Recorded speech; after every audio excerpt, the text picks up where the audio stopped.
we will have Amanda gavel us in for day 2, just as we did before. Then we will turn it over to Brooke Polium, who will tell us about the remainder of the programming for 2020-2021 year.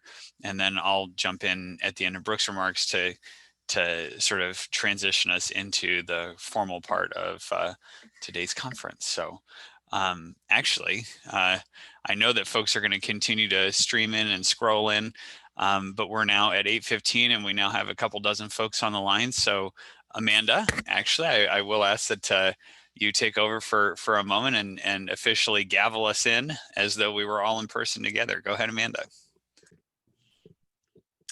All right, thank you, Brian. And thanks to everybody for returning bright and early for our day 2. This is so exciting. It's so strange and different, but it's so exciting. Yesterday was amazing. It was a great morning, and we are really looking forward to day 2. In our industries, multiple industries here in this conference, but in our industries, there are so many things that have changed just these past 8 or so months. And that we all know that, and we're getting used to that. But there are so many things in what we do that remain true. The pillars, as we talked about yesterday, so many things are still the same, and our missions are still the same, and the purpose is still the same. We simply need to adjust the way that we approach them, but the principles are there. And I think that this conference is really showing us that, but then also giving us great tools for our toolbox and how to make those adjustments and be successful in what we do each and every day for our organizations, for our community, for our state. So I am just so pleased to kick off day 2. Thank you to our amazing committee that helped put this together. You guys are rock stars, and this has been incredible. And so thank you for your hard work and planning everything that you did leading up to today. And those of you who are here but are not members of Mid-Iowa Plan Giving Council, I simply say, sorry, that's my radio. The perks of working at a zoo. I implore you to look into joining us at Mid-Iowa Plan Giving Council and becoming a member, because the learning doesn't stop here. This is incredible learning, but we also have people on our board that have put so much work into making sure that the rest of this year is just as exceptional as this conference. And we have some great speakers lined up. So I absolutely encourage you to join us and become a member if you are not already. And with that, I will turn it over to Brooke. Good morning and welcome back, everyone. Great to see you all again. My name's Brooke Polium. I am the incoming program chair for Mid-Iowa Plan Giving Council this year. And we, as Amanda alluded to, we have some outstanding speakers that will be joining us for our monthly membership meetings. Our next meeting will happen on November 24th, and we're inviting Keith Snow from B2E in. And I know we are all relying even more because of, we're maybe not in person, but we're relying more on data. He's going to talk to us about data analytics, digital, and having some confident decisions based on your data and how to read that and utilize it to its fullest. It will allow us to plan smarter using data-driven solutions, feel confident that we're making the best decisions with our limited marketing budgets, and really get more out of our time. And now is a great time to be looking and working on your database, and he's going to share a lot of great ideas. Again, that is November 24th. Just as a reminder, we meet the fourth Tuesday of each month. And our plan right now is to do some of these presentations virtually, and we'll move back to in person as soon as we can. So you will see, if you go to our website, MIPGC.org, For our members, just a reminder, jump on the website. You can see our presentations that are upcoming. And then if you're new to us, jump on our website so you can take a look. You will register through our website or through the email that you'll receive as a member for each of these virtual conferences, so you can get your link to join. In January, we're going to have the amazing Nathan Stelter joining us to talk about national and industry ideas and standards. He has some studies, some recent studies to share with us, and unveil a lot of his, again, national and industry ideas and thoughts on planned giving. In February, February 23rd, we're going to have Lori Jacobowitz joining us. Her topic is storytelling for raising more money and using 3 powerful tools to do that. She reminds us that word choices are the most critical communication tool to master success in your storytelling, and to have clear, bold communications as you are working not only with your donors, but also your staff internally, and how to make those clear communications in your storytelling. On March 30th, we're going to have Ron Brown presenting to us, and his topic is America is a Giving Place. He is coming to us with a historical perspective of charitable gift planning. It will allow us to make sure that we understand the principles behind the laws, regulations, and practices. This will allow us to, going back to Lori, be even better storytellers, and understanding those industry ideas and standards will help us to guide our donors and have those important conversations. So that's Ron Brown on March 30th. This year, one of the exciting things that we were trying to bring to us is how do we piggyback some prior learning or some prior ideas into a more advanced concept. And we're doing that with our April 27th meeting. Lori will be coming back to us. Remember, she was talking to us in her first session about having strong communication and storytelling. Phase 2 or part 2 happening again, April 27th, Lori is going to talk to us about what is our money story and how do we tell it. This was really exciting to me because she'll talk to us about how we as gift officers, how our staff and board members feel uncomfortable maybe about talking about money, and how do we help them, how do we help ourselves to reduce that anxiety or stress about talking about money, and powerfully include it in our story, our organization story, and all of our fundraising communications going forward. We're going to have a great meeting on May 25th to wrap up the year, and we have a little to be announced exciting idea for that May 25th meeting. So we have an action-packed year. We're excited about having these great speakers, not only in our backyard, but coming to us from across the country. That is part of what I love about Mid-Iowa Plain Giving Council. It gives me an opportunity to dive in and learn more. I walk away after each meeting with a nugget that I can implement today, and then something that I can work into strategies going forward. So I'm grateful for the group. I really enjoy and love the networking opportunities that this offers too. I know in this digital day and age, we're not able to meet and have that cup of coffee together maybe, but please know that my door is always open. I know that certainly the doors of all of our board members are always open to kick around ideas and get to know one another better. So utilize our group. And with that, I'll turn it back to Ryan. And again, thank you for your time today. Thank you, Brooke. Exciting to hear about what we have planned going forward and into future months. It's nice to have something to look forward to as we go through these kind of funky days that can kind of blend together. So putting those exciting opportunities on the calendar is great. I wanted to engage the audience a little bit this morning, if you'll humor us. We had a couple of things. First of all, props to my colleague, Rebecca Murphy, and to Mike Schneider, who both, reflected a little bit on Susan's remarks at the end of the day yesterday.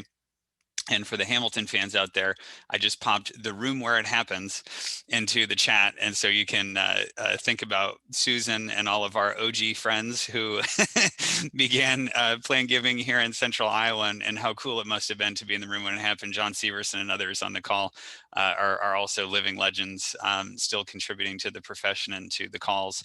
So just a little fun this morning. I did want to, these are not polls, so I don't want my colleague Barb to freak out and think that we had these as polls, but maybe just pop into the chat, friends. Who has been in the fundraising field for how many years? Just pop in the number into the chat so we can get an idea of how many folks have been in the profession for how long. Great, thank you. 25, Joe Nolte, good for you, man. Nathan, 20 years there, great. Jane and Colleen have been in the field for a number of years as well. Amanda, 16 years, thank you. As those continue to roll in, just take stock of our friends and our subject matter expertise between us collectively. Sometimes I don't know that we stop to realize how awesome. John 36, rock on, John. If you don't kind of stop and pause and reflect to think about the collective brain trust here in Central Iowa at all of these wonderful nonprofits, it can be humbling, to know that we're all doing our darndest. And then we will pause on that question, pivot to another question, just as fun, I think, hopefully. How many Mid-Iowa Plan Giving Council conferences you have attended? So plug into the chat, new chat, how many Mid-Iowa Plan Giving Council fall conferences you have attended. Oh, wow, Joe, it's 7. I didn't realize. All right. Jane at 19, very good. And other responses rolling in here as well. So I'm 4 myself. This is my 5th, I guess. So 4 prior to today and yesterday. So John, all of them, right? And Amanda, approximately 10. Yeah, I think a lot of us had to stop, myself included even, and think about how many there have been. And then thinking about, first of all, it's nice to not be in the frigid FFA Enrichment Center for climate controls. But for many of us, most of us are extroverts. Most of us are woo. Most of us are, social butterflies. And so it can be tough not to be together, but reflecting on how many of these we've gone through, and hopefully this is the one and only such conference. That we're doing digitally anyway. So I think we had some polls yesterday. Something that I was reflecting on as we were looking back from yesterday, I think the pillars are just, they could be a new things to scribble on your bathroom mirror on a sticky note. There are that many good nuggets from Alex's presentation yesterday. Patience with some excellent subject matter knowledge on planual giving. I think most of us are in shops of 5 or less, and planual giving is definitely, the way to go and the message to take to our boards and to our donors. Tom, with his excellent energy yesterday in that breakout, he'll be back joining us shortly for our keynote. So lots to reflect on yesterday. Did want to note, in case I didn't double underline it and highlight it in yellow yesterday, all presentations in room A are being recorded. All presentations in room A, while not being recorded, will still be, the materials of those will still be made available after the conference is over. So everything that you've seen, all the slide decks, all the online resources, in the case of Johnny Hayes, all the wonderful citations she had on the back end of her presentation, tons of resources. Johnny's an institution, of course, and so everybody who presented yesterday is going to make their slide decks and their knowledge banks available after the presentation. And then those will go to the email at which you registered for the conference. So if you had an administrative professional on your team register all 5 of you, or if you had one of your colleagues forward you the calendar invite and stuff, that's fine. You're welcome. All is well. But do remember that it may not be your email address who gets those materials, therefore. And so make sure you follow up with the person who registered with their email credentials on that. One thing, you know, as we look towards Stelter and a second day of conversation with Nathan here, I will be teeing up a couple of questions for him. But note that according to Stelter's research, 79% of all dollars given to charity in 2019 came from individuals. So I think a lot of us get caught up in a bit of a hamster wheel on trying to engage corporations, on trying to engage sponsorships for events, probably less so this year, but in general. And, you know, a lot of us can sort of get trapped in a cycle that has us going after corporate sponsors and going after support from, you know, foundations and you know, grants are a reality. I don't want to take away, most organizations do indeed use and require grant funding, but remember that it's with your individual donors. It's with the folks who have a direct connection with your organization. It's the humans. It's the folks who write checks, who are not only your biggest contributors, but also, of course, your biggest plan giving prospects. And so with that, Nathan, if you don't mind popping onto the screen with us, I think that I had shared the questions with you in advance, but I will go ahead and ask. Hi, Nathan. Oops. Hello. Not yet. There we are. Hey, man, how are you? Day 2. Here we go. Yeah. Ooh, you must not be on camera elsewhere. I see we got some fleece that we're rocking today, huh?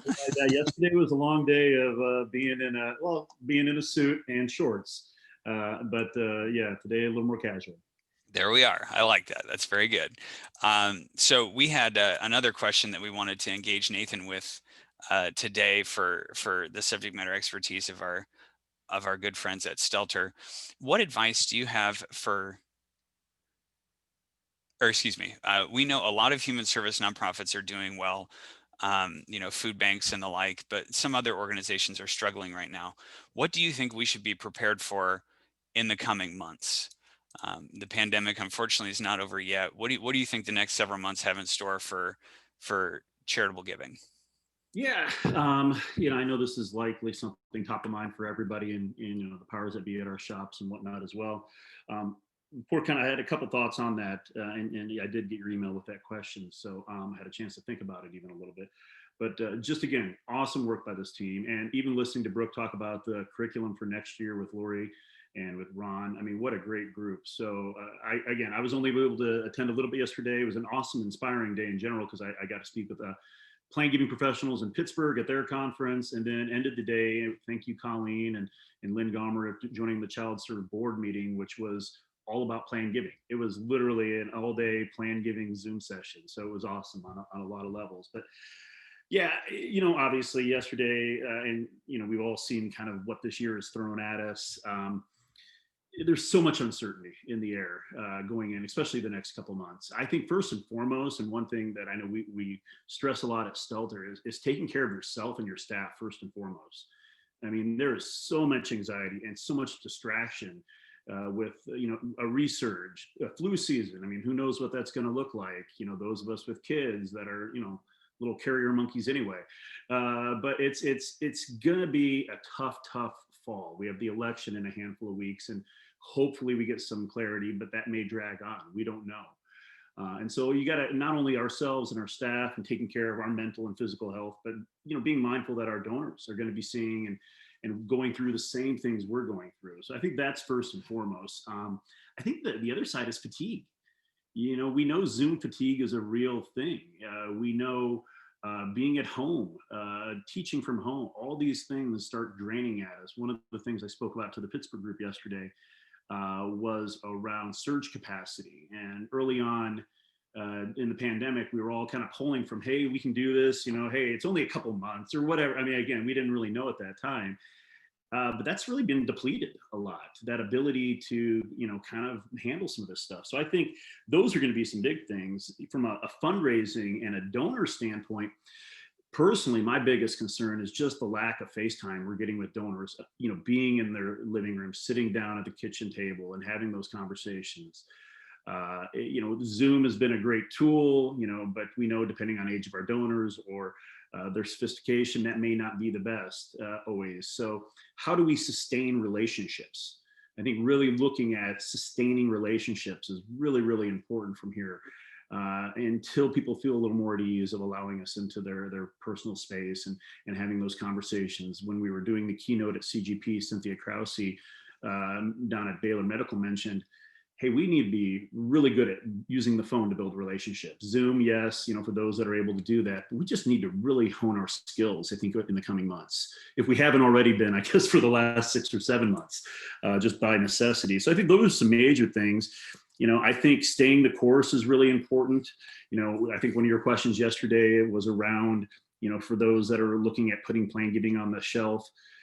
Right now, more than ever, we need to stay top of mind. I think the message is really more around stewardship. It is really more around, the why. It's not as much the what or the how that will play a part, but the why is really critical, why they care about us, why they're connected to us. I was even reminded a couple of weeks ago, another thing that is really important right now, if it isn't already on your radar, is for those that rely on volunteers. We may not be able to have volunteers working right now, where there may be restrictions or have been restrictions. I was on the phone with, or trading emails actually with my Uncle Steve, who used to work for our company for 36 years out of Fort Worth, Texas. He's been retired a couple of years now. But as he and my Aunt Mary, people never had children, he found his second passion in retirement, volunteering at Cook Children's Hospital down in Fort Worth. But he hasn't been able to do that during the pandemic. I think they're going to maybe open that back up in November here. But one of the things was, they've been really proactive in staying engaged with volunteers and keeping them in the loop and trying to be as top of mind as possible. I mean, those are people that are giving their time, and when they can't give their time, we don't want them to forget about us and, forget that we care. And then I think the final thing really is simplicity. Right now it's really important not to overcomplicate things, not to try to do more than we can. I mean, partially just from a mental, physical capacity standpoint, but also just, the blocking and tackling right now, it makes a lot of sense when it comes to talking with our donors. I think the stuff around storytelling that Lori's going to touch on, and I think you said February, Brooke, is awesome. Right now, more than ever, it's really important for us to be good storytellers, but also because, and again, being here in the Midwest in the winter months, we're going to really have a captured in place audience. Getting stories from folks is going to be maybe an opportunity. They won't necessarily be traveling as much as maybe they would previous years. So be able to get more stories from folks too.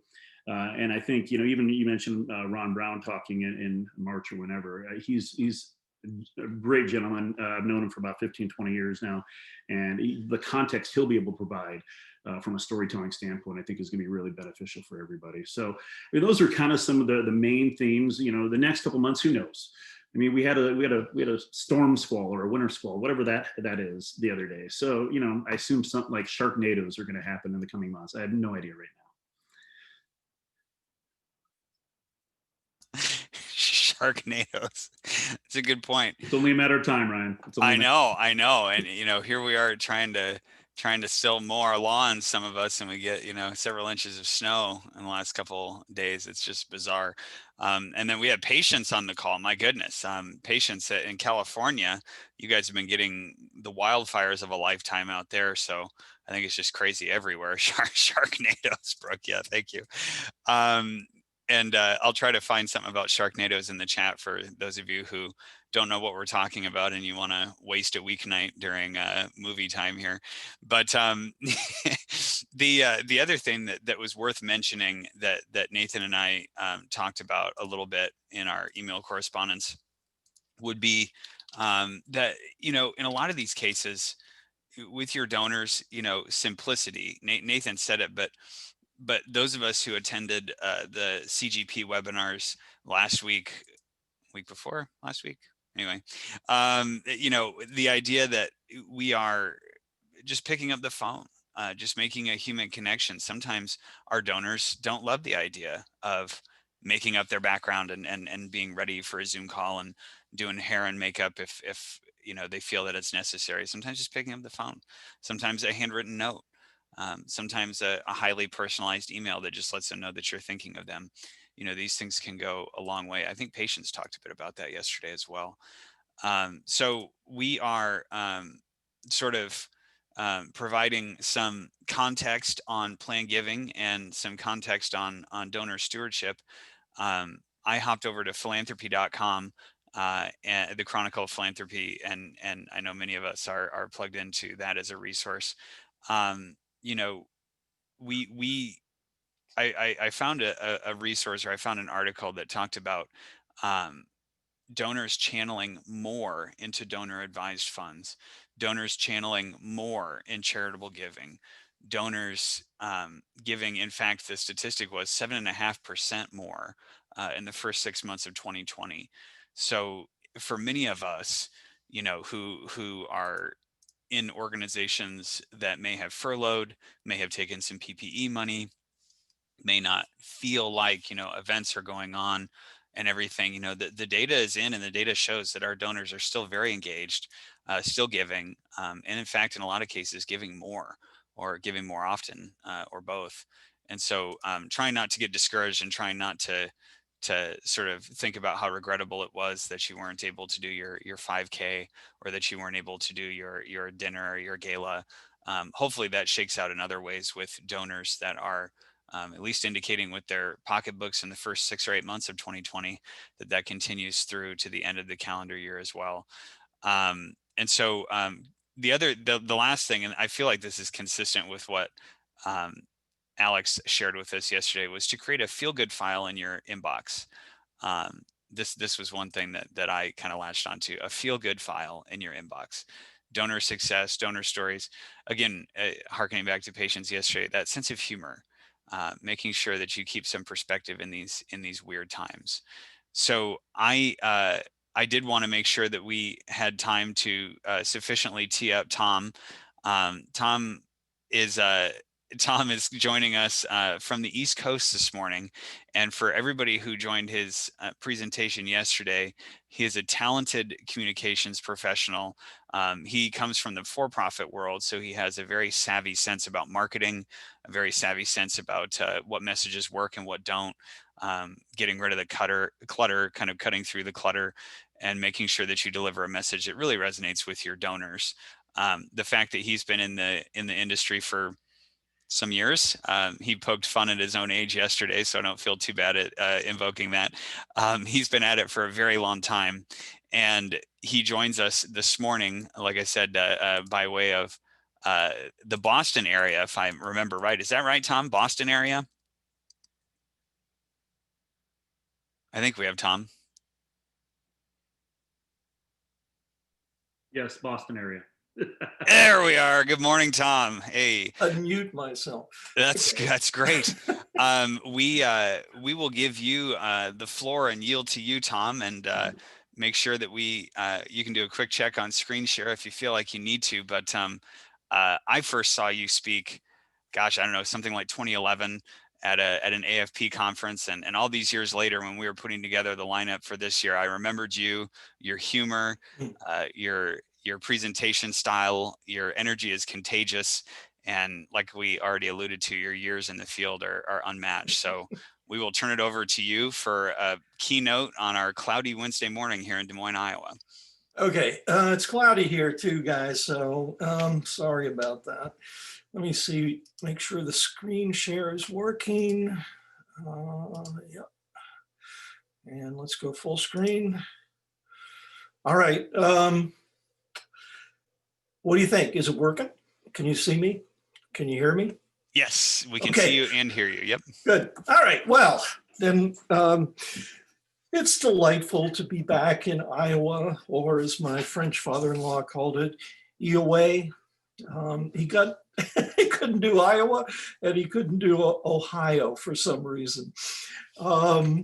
But anyway, the vulnerability going behind the scenes of Donor Motivation tour, my personal tour, continues. And what I'm going to explain today is why 100% of our estate goes to charity. And that is a framing which actually just leads into something that is new on the scene, which is this concept, you see, of identity-based fundraising. And that was developed over 15 years of research by two people, Jen Shang, a psychologist, and Adrian Sargent, a marketing professor. They happen to be married. They have two delightful children. And they're based in the UK and Kansas. So you, if anybody ever gets together again in person, they're just kind of down the street from you guys. Okay. So that's my wife, and that's me, and we were both speaking at the Volunteers of America conference last year. And, you know, I'm sure pretty much everybody in this audience, particularly this audience, is familiar with the concept of life events. And it is something I learned first from the insurance industry, where I was doing commercial advertising, basically. And life events would trigger people to do things, you know. So what triggers these first wills, because that's our presumption, we need a will first, and then later updates, okay, to that will. And I'm going to give you a quiz here. What year did we write our first will? Okay, you've probably figured it out. The year is 1984. Now, let's take a peek at where we are right now. So it's 20 years, 30 years, 36 years that we have had a will, and 36 years that charity has been in that will. And so it's an interesting concept. It just, you know, how long would you have to stay with somebody or be their friend? Because, you know, if we can always take you out of the will, but we pretty much don't actually. The only people that have ever left the will were people that the charity went away. So, you know, there you go. Life events, let's get back to that. So here's life events. So what happened for us 6 years ago? We bought a house. We got married and bought a house. And those are typical life events, right? So, you know, if you're going for a mortgage, they're going to ask you for all sorts of things like insurance and stuff like that. So you get a will, blah, blah, blah. It seems reasonable. And then you see at the other end of that time span there, you've got, is he expecting you? That's the CDC has told me that people my age, that is after 65, because getting to age 65 is your first kind of hurdle. And if you make it past 65, then, and you're middle-class white person, I guess, you're going to live to about 81, 82 on average. You know, a lot of people go much longer. A lot of people don't make it that far. But, you know, there it is, life events. Okay. So, and other things like today's news also are driving people to think about their mortality. And the pandemic has been an incredible booster shot for attorneys around the nation, around the world, probably. Although wills are not all, they're not the same in every country. I was invited to speak in Italy on bequest marketing. And so I got over there, and I'm meeting with my translators, and they said, blah, blah, blah. And I said, well, how many people in Italy have a will? And they said, well, pretty much nobody, because the laws for inheritance are so, clear, rigid, whatever, that that people don't need them, basically.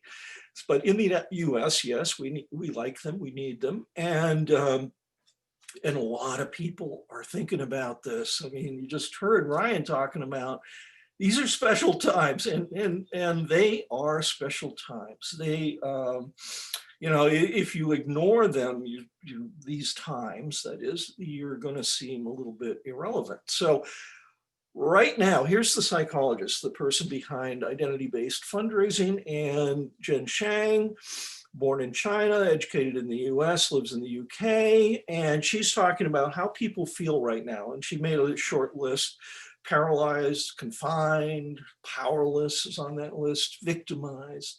These are not happy, healthy feelings. And you can do something about it because, well, people are feeling, as Mark Phillips here, who's the founder of Blue Frog, an agency, a wonderful agency in the UK, was talking about, tweeting about back in April, people are trying to find a way to feel as if they have some control. And that's why people went nuts stocking up on toilet paper. I was just the other day going to the supermarket to buy a toilet bowl cleaner, and it was almost wiped out. So it is like, people are still, this is their kind of, stand-in for, do I have any control over life anymore? Yes, I'm going to clean my toilet. So people are feeling helpless, and that makes them feel uncomfortable. And so back to Jen, and what she's saying here is that this is part of your communication strategy. You can make people feel connected, cared for, listened to, all those other things, right? That you can give them something to do at this time. And if they're not strapped or stressed for money, what you're also finding, and I think Brian alluded to this too, that giving in some ways is going up. People that are not pinched financially are actually giving more now. So here's back to Mark Phillips, again, tweeting, he's saying to you, look, if you go to people and give them a chance to be part of a solution, that's something that we emotionally crave right now. Let's be part of a solution. We don't have the vaccine yet, so we don't know what's going to happen. Where is this all going to go? But give me something to do that's a positive. Now, to continue. As I mentioned yesterday, bequests are by far the easiest money you will ever have to try to fundraise. And not planned giving, sorry, but bequests, yes. And yet, if given the rate of bequest giving, charitable gifts and wills in the United States, most of that, the harvest in the orchard, so-called, is just simply not harvested. And that's mostly because we don't try very hard. And we don't get it down to this one thing. We don't focus, right? So I'm going to tell you a complete, frankly, as frankly as I care to anyway, why 70% of our estate goes, for one thing, to our local community foundation, right? Okay. So here's what happened. Back all those years, so back to 1984, my wife and I, we were working at that point in early jobs. So that's an identity right there. These are your first jobs. Your career is getting started. That's part of your identity. And these jobs both were in the nonprofit arts world. So that's another identity where we are not only arts lovers, we are people that have functioned in that world. And what do you learn when you're working in nonprofits? Well, you learn about your local community foundation, because everybody goes to them for grants, or hoping to. And so you understand what a community foundation is. Now, if you walk down the main street of whatever major city is around, and you ask, just generally speaking, the average person, what does the community foundation do? They really probably wouldn't have a clear answer. And so, but we knew exactly what it did. You know, we'd written grants, submitted grants, waited for the answer, et cetera, and hung around with the community foundation people. You know, it was a community foundation people. And we had that understanding. And we also, this is how we met. And then we fell in love, and that was at a clam shack down near the Narragansett in Rhode Island, near the shore. And now we've been married for 34 bloody plus years. And one other thing. See, already there are 4 identities involved here. The other identity that's involved here is that we ended up not having children. We tried, but didn't get there. And so, as you can see from this New York Times article, that means we have assets, but we don't have anyone to leave them to. Now, in some families, you'd say, oh, you know, nephews, nieces, and we would too if they actually needed the money, but they don't. So we don't think about that part. And so there's identity number 5. That's 5 identities. Just, you know, for one decision, right? So this childlessness, as the great Russell James has said, is the strongest predictor that somebody is going to leave you a gift in their will. So I'm assuming that people are able to segment their database into people with kids and people without kids, perhaps. Now, that was 70% of our estate. So where does the other 30% go, right? Well, let's go back to the life events. And so things happened back in our 20s. Early 20s, we graduated with bachelors, and then mid 20s came out with masters. Both of us graduated from different colleges. And our careers started. Both of those are life events, and they trigger certain kinds of thinking, right? And so here we're going to talk about what is this identity-based fundraising that has been now proposed as the shiny new old thing, because basically it is examining the 15 million years of brain evolution that got us to where we are today. And because every gift that is made, every gift decision that is made is coming out of that 15 million years of brain evolution. And each of us has at least 6, 10, 20, 25. And I'm not talking the movie kind of multiple identities. I'm talking about these are the things that comprise us. But before we get into that, I want to point this out because this is very important in communications work, that the first gift you get from me isn't my money or isn't a decision in your favor. It is my attention. Getting my attention is hard. Now you'll see a goldfish there, of course, and a book that will help you in the future if you read it. And why the goldfish? Well, back in the year 2000, scientists, apparently it was a slow day, measured the attention span of the goldfish versus the attention span of the average adult human in the United States, and the adult human did better. Right? So that was the year 2000. Then they went back, same measurements in the year 2013, and by this time, the average adult attention span had fallen to below the goldfish. And if you want to test this and you have a goldfish, just go and stare in the bowl and see who breaks eye contact first. What happened is that around 2006, Mark Zuckerberg was not a well-known name except to his fellow students at Harvard. But the thing that is now Facebook, social media for the first time just exploded, right? And that was one event.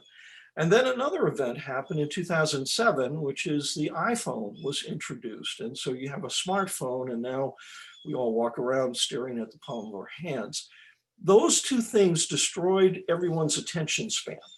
And other things have contributed since, email and so forth, and online shopping, and the action orientation of the digital world versus the contemplative orientation of the print world.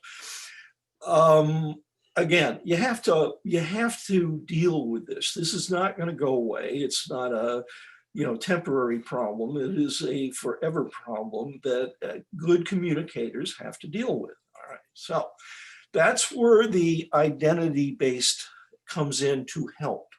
Now, the first thing is my self-identity. Who am I? And I'm going to continue. Every time you come up with a new identity here, you're going to see the same eyes staring at you. That is a typical American donor by gender and age, not by race, but by gender and age. That is a typical American donor. So when you write to your donors, that's who you should be writing to, because that's who's on the receiving end, who's most likely to listen. All right, so what is self? These are the things that make me, the things that I think are, what caused me to be the person I am this very moment.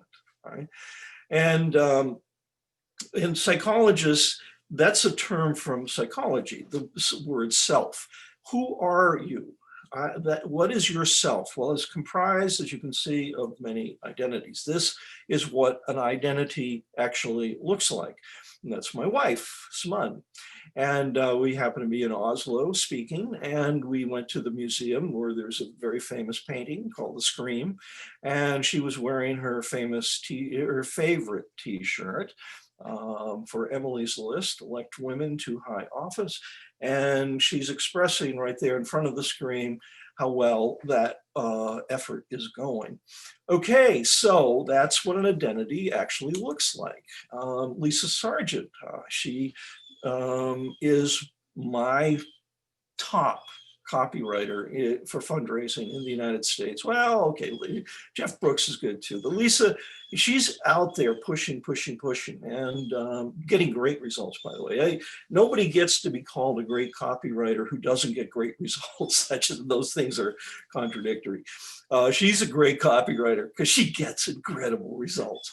And she's using phrases like you see here now. These are, thank you for being a person who, because you are someone who. As a supporter, you have shown you are someone who. It's who you are that matters, right? Okay, let's look at the emotional identity that might be in somebody. These are the things that get me riled up or that make me feel great or whatever, emotional triggers. Now, one of the fundamentals, I don't know if anybody else has talked about this, but if you were to add another pillar, this is one of those pillars. In order for me to act, I have to feel something. And this comes from a lot of neuroscience, but I'll attribute it to the person who I heard it from first, Dr. Colney up in Canada. And what he was saying in summary is that if you're trying to get me to think, thinking leads to more thinking. But if you're trying to get me to act, then you have to make me feel something, because only feelings lead to action, right? So your goal is to make me feel something. And when I was a new copywriter, just trying to sell my first widget, you learn this list you see in front of you. These are the basic emotional triggers in copywriting: anger, duty, etc. You can read them. They're listed here alphabetically, not in terms of potency, and they usually are used in some twin set. So you'd have anger, but you have hope, or you have fear, and then you have hope, or you give me exclusivity, and then, well, hope. So basically, most of the time, not the opposing, but the emotional trigger that people are leaping toward through their gifts is hope, perhaps salvation too. For instance, now this is a direct mail envelope written by Roger Craver, who established he is a direct mail giant in the United States. He established some of the biggest charities that are brand names that you know, and many of them are charities set up to stop something that seemed like a really bad idea, and then went on to become stewards of something. And you know, in this case, this is what the direct mail envelope said. And if it's sent to the right people and they read "Sue the Bastards," they're nodding and going, yeah, all right, let's get going. Let's get into this. So you've made me feel something. This is the season for political campaigning. And so this came out of somewhere and I threw it in just to be neutral. And but look at how this is talking. Now the radical left are attacking, that's the key word, our values. No, don't let them do that. Anger. And so you respond to this, right? Okay, here's another version. You know, this goes on all the time, not just the political season. People hate the idea of what's on the left, the before, the suffering. That's the same cat. Left and right is the same cat. That cat got the care that donors pay for. And now look how cute and beautiful and sweet she is, okay? So here's the thing, gotcha. You made me feel something. That's Loch Ness, by the way, and that's a little hotel called the Inch. And in Scotland, for the last couple of years, we've been teaching a master class at the Inch with, you know, Michelin-starred food, looking out over Loch Ness. And what we're teaching is this identity-based fundraising to people that come in from all over the world. And you know, this was one of the things said by the presenters there, the chief architects of identity-based, that gotcha, when you make me feel something, then I am much more likely to act. Okay, so let's look at my species identity, and that is what's in me, what's in all of us, or most of us, or some of us, or the vast majority of us. And that's that 15 million years of evolution. So what's in us? Well, for one thing, humans have empathy. Not all animals do. And empathy means I can feel somebody else's pain. And I feel compassion. I might feel sympathy. Or I might have chemicals flowing around my brain. Because I'm going to read a little bit here from one of, that's a little report. The act of giving doles out several different happiness chemicals. They include dopamine, endorphins that give people a sense of euphoria, and oxytocin, which is associated with tranquility, serenity, or inner peace. Amen. And that's part of, you know, we think of, oh, gosh, we just get so focused on the money, the wallet, and the person who's carrying the wallet. It kind of comes last. But the truth is, people are giving because it feels good. It is a pleasure. And, you know, our job is kind of to stop talking to their wallet and start talking to their pleasure centers, okay? So for instance, this is Vita Hoven, Joven. And if you're looking for a great little charity, this is one of them. It's based in Tijuana, although the administrators are in San Diego. The actual orphanage is in Tijuana itself. Now, Tijuana this year was, or last year was rated, I think, the top murder city in the world. And yet, and these kids are orphans, so they have nobody protecting them. And so one of the sliders on their homepage, this is their homepage, is this little kid looking me in the eye, and that's the cuteness factor, that's biology, looking me in the eye saying, will you keep me safe? And that question is an important piece of the message, that question mark, because that puts my brain, even just the question mark alone, that punctuation, puts my brain on higher alert, and I pay more attention, okay? Social proof, we talked a little bit about this yesterday. Now I'm bringing it back. It is part of identity-based fundraising. What do others like me do? Okay, so we saw Tim and Tony yesterday, and they were very helpful in bringing the Hampton Roads Community Foundation into an entirely different world. But I wanted to show you some of the other people that were in the same publication. This is your synthetic family. These are the people. What do other people like me? So you can look. There's a nice couple and a nice couple, and then there's Tim and Tony, a nice couple, and we got Gwen Moss, who's a school principal, and we got that coot there, just like me, John Stewart, and you know these. What are they doing? Oh, that looks like me. So now that you have been reintroduced to social proof, I want to show you what is not social proof, in case you want to, you might want to investigate your own stuff. This is I'm sorry, client. This is one of the clients, and they hire me to audit their stuff and tell them what's wrong with it. Ithaca College, and so I go to their page that is supposed to be devoted to getting me into their founders circle, which is what they call their legacy society. And what do I see? I see a bunch of kids, and and maybe a professor. And it's like, no, that's not social proof. Those are the beneficiaries, true, and I guess that's it has its place in fundraising communications. But what do other people like me do? Okay, so that's not social proof. This is another page in their giving. You can make this education priceless. Okay, all right. And then they talk about themselves for a while, and they show a student playing the cello, and they, some of the phrasing isn't too bad. Your gift matters. That's good. But again, where's the social proof? There's no social proof. Now, how do you add social proof? Let me show you how easy it is.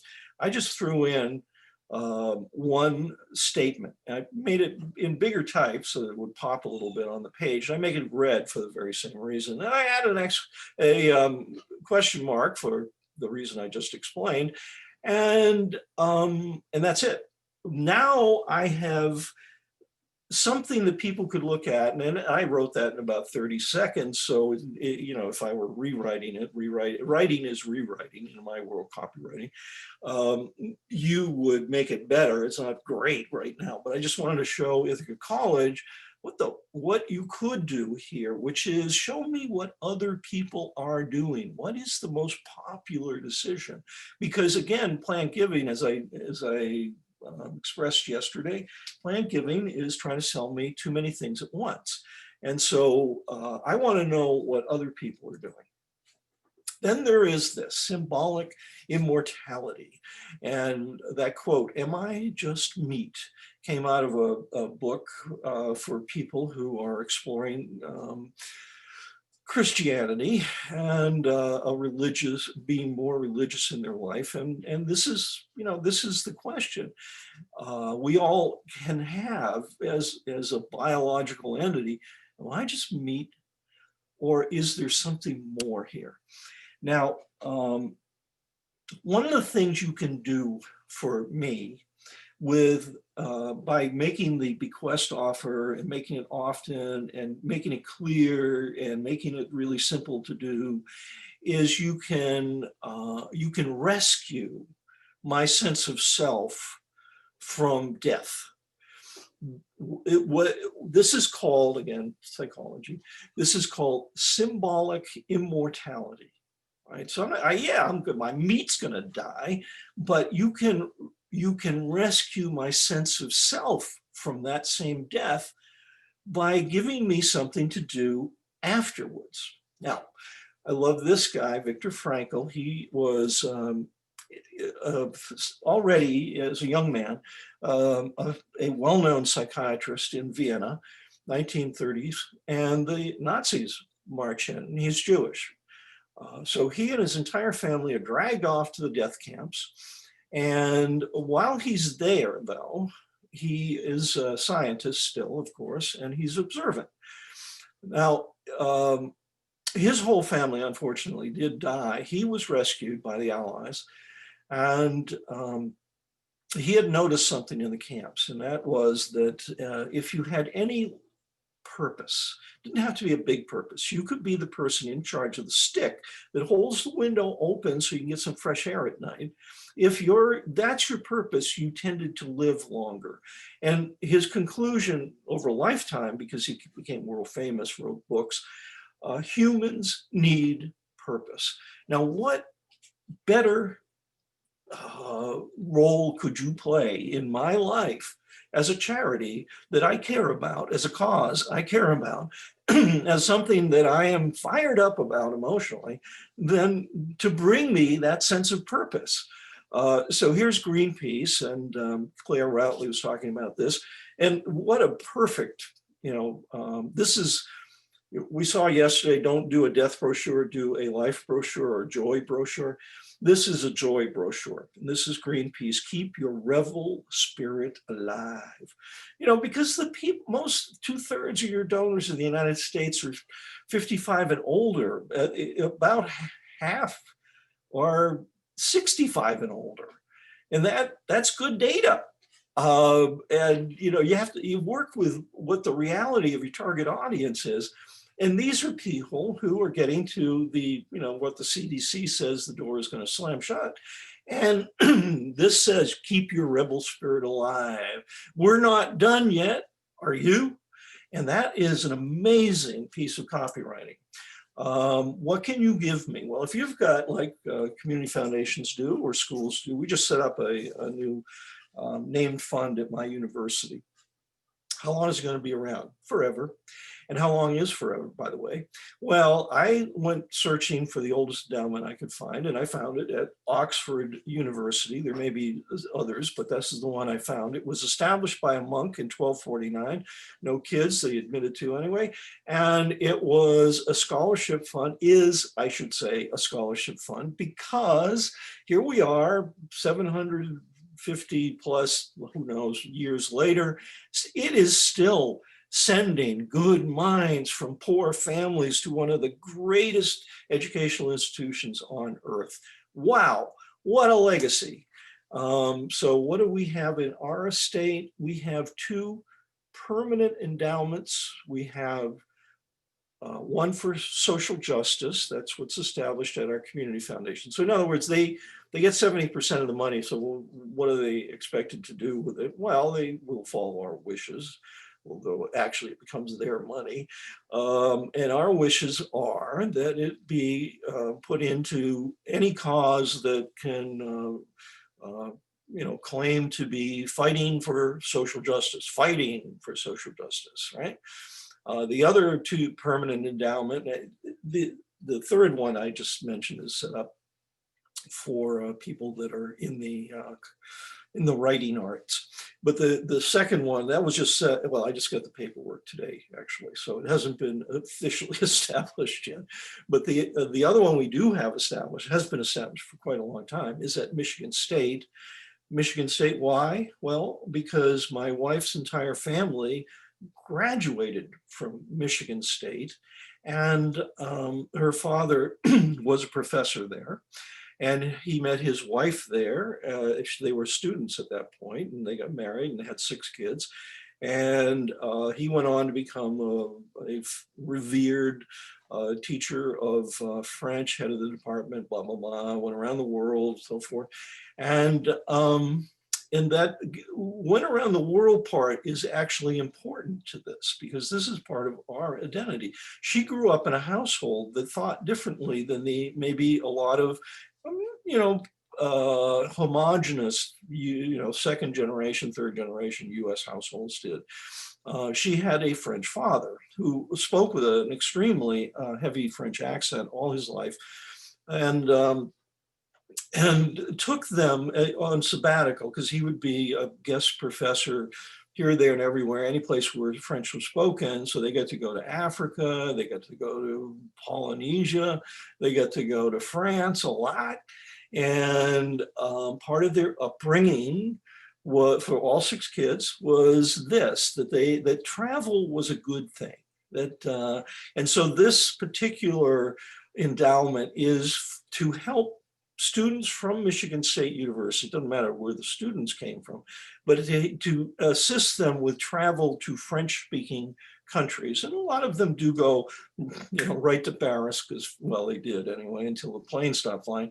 And that in part is because France is the most visited country on the face of the earth, which isn't a surprising statistic. It's certainly not the biggest country on the face of the earth, but that is true.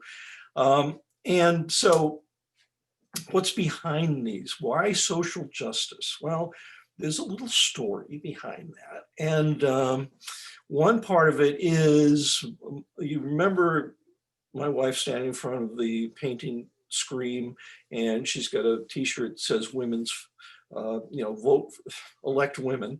That is something she's been focused on for a very, very long time. And she founded in Rhode Island what's called a women's fund. Now, this is sometimes they have different meanings, but the women's fund, the type she was founding, was based on a model from Arizona, and it was intended to do exactly one thing, and that is to get more women elected to higher office. And so that was their kind of activity. And also it was kind of an advocacy group. So every year they'd have a big rally and so forth. She was also the board chair for Planned Parenthood of Southern New England, which is a rather large one, and comprises Connecticut and Rhode Island. And she considers Planned Parenthood, again, a form of social justice. So people that don't have much money can get good reproductive health care, so forth and so on. And you can see the first thing, first straight people to give. So we got a visit from a different fund that was based at the Rhode Island Foundation, the Equity Action Fund, and it was friends of ours, and they're gay, and they were setting up this fund for that sort of social justice. And they came to the house and they asked us to make a gift to, to help establish this fund. And we said, absolutely yes. And why did we say that? Because they said to us, we want you to be the first straight people to give to it. So they wanted us to be in a leadership position. And we thought, wow, that's really perfect. So yeah, we said yes. So that's why we are funding social justice. That's the deep behind the scenes drill down behind why we are giving to social justice. And then you see MSU, Michigan State. Why travel abroad? Well, you can see different is better is in quotes. That's what Simone's dad based. That was the family learning. That was what they learned at the dinner table, was that different is better. Not different is different. Different is better. That you have to experience the world from many different angles in order to have a full life experience. And so what are we funding? We're funding to get students the heck out of the United States and to some other country and expand themselves, right? All right. This went a little faster this morning because I'm really fired up about this. We now have 7 minutes and 18, 17, 16, 15 seconds left. If anybody has any questions, I can try to answer them. Ryan, I don't know if you can make that happen. Sure can. If anybody has any questions for Tom, we would encourage you to, you don't have to turn on your camera if you're feeling shy, but turn off your microphone and ask Tom directly, or pop it in the chat. And let's see if we have any questions or engagements for Tom. I have a couple in my back pocket if nobody else does.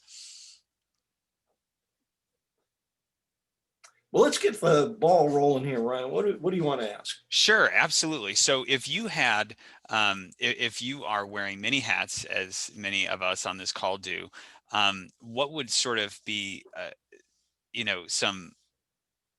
some blocking and tackling that you would recommend? Some of us on this call are in charge of writing our own direct mail. and some of us on this call are in charge of motivating the board to volunteer with marketing and communication. So what do you have specifically as advice for folks that are in small shops? Okay, before March, which is when the pandemic hit full force, I would have said, stop going to meetings, because that's pretty much a waste of your time. And do stuff instead. Use that time to do stuff instead. Now, what we do is Zoom a lot. In fact, I think Zoom was going to run for president this year because Zoom had a chance of winning. And, communications for most of this work we're talking about here, for instance, the entire program for bequest marketing can be distilled down to one extra letter a year that goes out to your most loyal donors. Come on, of course you can do that. And it's a short letter. All it has to do is thank me and put the offer in front of me and get the heck out of my way.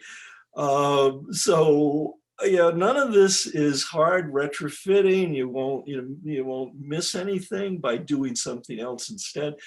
I have nothing to say about boards, because I just have nothing to say about boards that's probably all that positive, because you just don't run into all that many helpful boards. Every once in a while there is such a thing, and people defend it, and I'm thrilled to hear about it, but mostly what I hear is blah, blah, blah, blah, blah, and this didn't work and that didn't work and blah. So I don't think too much about how boards can help. They should be putting gifts in their wills in order for you, if you're going to have some kind of credible legacy program, because you want the board to jump in first, as Martin Lundy told us yesterday. Yeah, good. We have a couple of questions that have popped up in the chat. So kind of taking them in the order they came.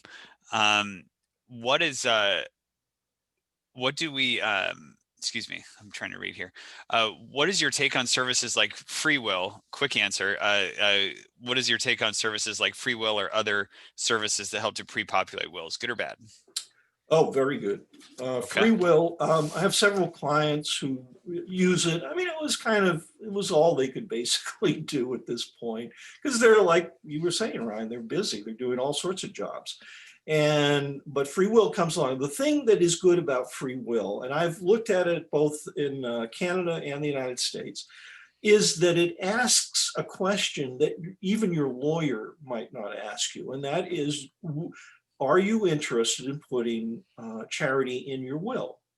Now, the reason lawyers tend to shy away from that, not all lawyers, but we found some research in the UK that showed that some lawyers will shy away from asking that question, is they're afraid that they're going to embarrass somebody. They're going to, would you like to add charity to your will? No. Well, you cheapskate.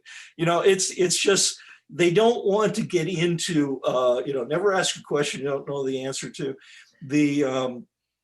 They just don't want to go there. But free will does go there. And so even if you just went through it, and it's fun, it's active because it's on, it's digital, it's action oriented, you would encounter that question. And might be that would be the time when you go, gee, I never really thought about it. Well, let's think about it, All right. I like that answer. Patience, maybe can a question from one of your fellow presenters. Maybe she can round us out with respect to others who popped questions into the chat. We'll end with Patience here. What do you think about now more than ever communications that have that phrase within it in the context of COVID? Now more than ever, such and such. She says she's seen arguments both ways. What's your opinion on sort of putting the precedent out there like that? Test everything. Words don't matter all that much. We write this stuff at 1 mile an hour and people read it at 100 miles an hour. So there is nothing in my experience and background that would suggest that language would matter one way or the other. I mean, all it is just a kind of a little, touch up that says, oh, you're right, pandemic, I'd forgotten. Oh man. See, I hope everybody got as much of a kick out of Tom as I did personally. And I'm sure that's the case for many of us who have a quick wit and a sense of humor about things. Loved your presentation style this morning, Tom. Let's all either use the clap emoji or turn our cameras on and clap for Tom and his remarks. We very much appreciate it. There we go. Hey, thanks for being a good sport, everybody. Yay. That was great. All right. Big ups to you for a wonderful keynote this morning, Tom. Okay, I'll stop sharing now. Yeah, very good. So I think this falls to my colleague Barb, who has the next piece of our program queued up. I will stop talking and we will enjoy a little break from our generous sponsors.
There's good in our world. Between the pain, the barriers, the suffering and struggles of men, women, children, animals, plants, our earth, can be found people working hard to make life kinder, easier, fairer, more meaningful, fulfilling. And standing beside those extraordinary people, the charities, visionaries, change makers, is you. You, just one person, the face who looks back in the mirror, the eyes determined, bright, open, talents ready to be put to work, passion, so much work, so much potential, so much change to be made, an overwhelming amount of need. And at Stelter, you take that individuality, that subject matter expertise, and combine it with the force of your colleagues, your peers, at the call to arms of our nonprofit partners, to collaborate, to create, to advocate, to celebrate, to resonate. And work no longer looks like it used to. It isn't the thing you fear you will waste your daylight on, that you'll give your best years to, that is burning you out as the candlelight wanes. Work is different. The work we do matters to more than you, to more than your colleagues, to more than the company. It makes a difference for more than 1,400 nonprofits, and because of that, it matters for them, for him and her, for life and meaning, for this and that, for our local communities, our families. Every day, the clients you advise, the emails you craft, the mailings you design, the messaging you strategize, the campaigns you weave together, the things that look so little in the moment. Expand, empower, inspire. They accumulate on top of one another to make a huge difference for the things you care about in this world.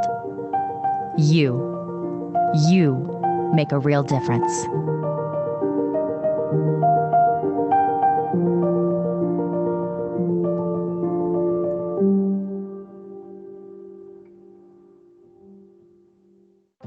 There is a way to boost your retirement income and your support of Iowa PBS at the same time. A charitable gift annuity. If you are 65 or older and can make a donation of $10,000 or more to the Iowa PBS Foundation, we'll pay you a fixed amount for life. For a personalized illustration, call Rob Hilbert at 800-728-2828. You can reduce your federal tax bill by supporting Iowa PBS. If you meet the minimum age, you can make a gift to Friends of Iowa PBS directly from your IRA account. Transfer all or part of your IRA required minimum distribution and pay no income taxes on the transfer. To learn more, contact Rob Hilbert at 800-728-2828.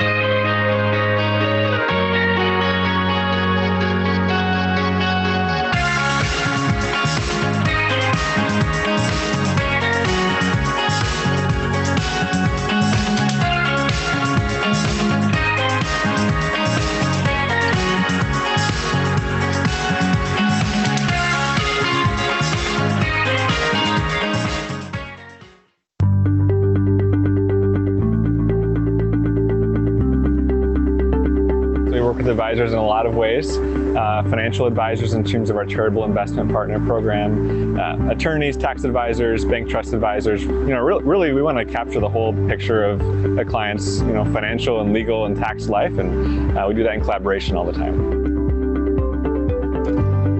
It's a tool for financial advisors to give them a more active role in their clients' charitable giving lives.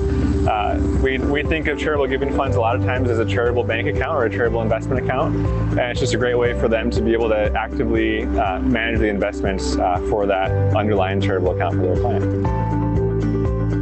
Really what that is a state tax credit of 25% for gifts to community foundations that are endowed in nature. So there's a spendable balance every year. The idea is that gift lives forever, and it supports Iowa charities.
We hope that by including Iowa Public Television in our estate plan, that we will give the ability for the station to continue to have programming that's unbiased, that's informational, that is so important going forward in our democracy. We have a very strong belief in personal responsibility and accountability for the shape and quality of the life around us. So we would encourage other people who feel as we do to take the same stance and provide long-term support for this enterprise. Iowa Public Television just makes me want to talk about it to other people. It creates a conversation. For more information about including a gift to Iowa Public Television in your will, go to iptv.org/legacy.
don't need no fancy name tags. We don't need no conference hall. No catered lunch outside the classroom. No fussing with the thermostat at all. Hey, no fussing with that thermostat at all. Come and join us for our conference virtual. Come and join us for our conference virtual. Come and learn from prudent experts, including Tom Ahern, Patience Boudreau, and our very own Johnny Hayes, and gain much needed wherewithal from the Zen master herself, Alexandra Brovey. Watching from the kitchen or your bedroom, wearing sweats or overalls,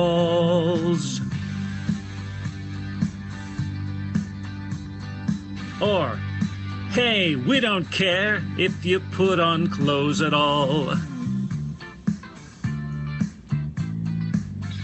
That's the beauty of our conference virtual. That's the beauty of our conference virtual.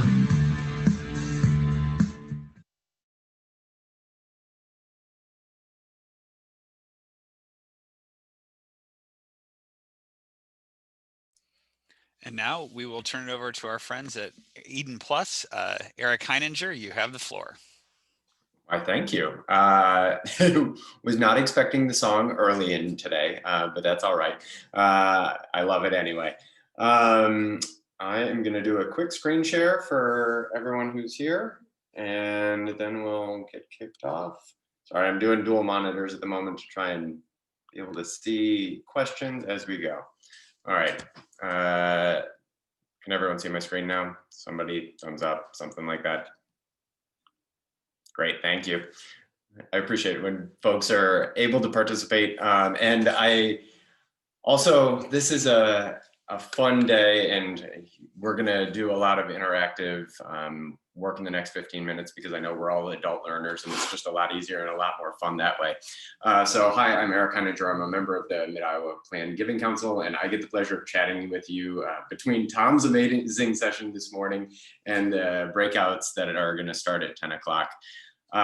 So whether you're a DoD or a CEO or a gift planner, you know all about sort of gift recognition, right? So it turns out if you're a sponsor for this fantastic content yesterday and today, they basically let you put your logo on anything and talk about anything you want, right? Turns out that works in some ways and is scary in others. But thankfully, we're going to talk about a fun topic in maximizing every moment for planned giving. So as a starting point, I want to say just an amazing thank you to our fellow sponsors who've been supporting MIPGC way longer than we have. Stelter, Susan, the only ACFRE in our state, like that is incredible. Our dear friends at the Community Foundation and Crescendo, and the Charitable Gift Resource Center, we couldn't do it without you, and your sponsorship has not gone unnoticed by your peers. And so thank you, thank you, thank you. And I know budgets are tight, and I know that it's easy to say no to these sorts of things, but if you are going to consider a sponsorship next year, I highly recommend it. Whether you're sort of trying to recruit for top talent, or if you are, trying to talk to vendors or just deepen relationships with those, it's been a tremendous investment on our part at Eden Plus, and I am so thankful for it. Just even overnight, we've had the chance to reconnect with some folks along the way who've made our sponsorship absolutely worthwhile. So consider it one of the most important things that we can do. So for those who don't know me, my name is Eric Heininger. I'm a certified fundraising executive, and I'm the managing director of Eden Plus Fundraising Consulting based here in Des Moines. Some of you have known me since the first moment I set foot in Iowa. Joan Bindle, I'm talking to you. And others have seen how I'm really bad at golf at some of these compulsory charity outings. Jordan Richardson, I'm looking at you. And some of you may know Eden Plus from AFP meetings, where my colleague Tyler Timko is current president. He's also a new dad in the last 2 weeks, which is why he's not on here with me. He's got a new baby boy, Charlie Jude, who's at home right now and creating not much sleep in their household. And some of you know me as a champion for encouraging more CFREs in our community. I'm one of 2 master trainers here in the state of Iowa, along with Chiri and Koshi. And we are really trying to drive more CFREs. Others of you in the healthcare field may know me along with Brenna Finnerty and Sophia Ahmad. We last year were the trifecta for the 40 under 40 for the Association of Healthcare Philanthropy. Des Moines had the highest density of those who were recognized, beating out San Francisco and New York. And so it's really quite an honor to have such a great community around me. And then others of you may have seen me just at Lua Brewing last week as I was celebrating another baby in our community. Sorry, Jeff Wood, for not waving. We were social distancing. And if you don't know me as well, I'm gonna put my LinkedIn in the chat in just a little bit here, because I'd love to get to know you a little better. It's great. So I am a dad, a dog parent, and an embracer of Iowa and its generous heart. There's nowhere I'd rather be. I've lived all over the country. Well, I guess except for the snow that we had this week. And I tell people just across the country how generous Iowa is. Pound for pound, I think it's one of the greatest cities in the nation for what it does. And because I like activity and encourage us to not just be sitting on our phones in the background, which I was doing earlier, so I'll admit it. Oh, and Brooke says, join the Plan Giving group on LinkedIn as well. So Brooke, maybe you can put that in the chat too. I know many of us, we all work with and for organizations who do tremendous work, but if you could just put in the chat real quick, what's an organization that you really love and show that love through dollars? And it may not be the organization that you work for, it may be a different one.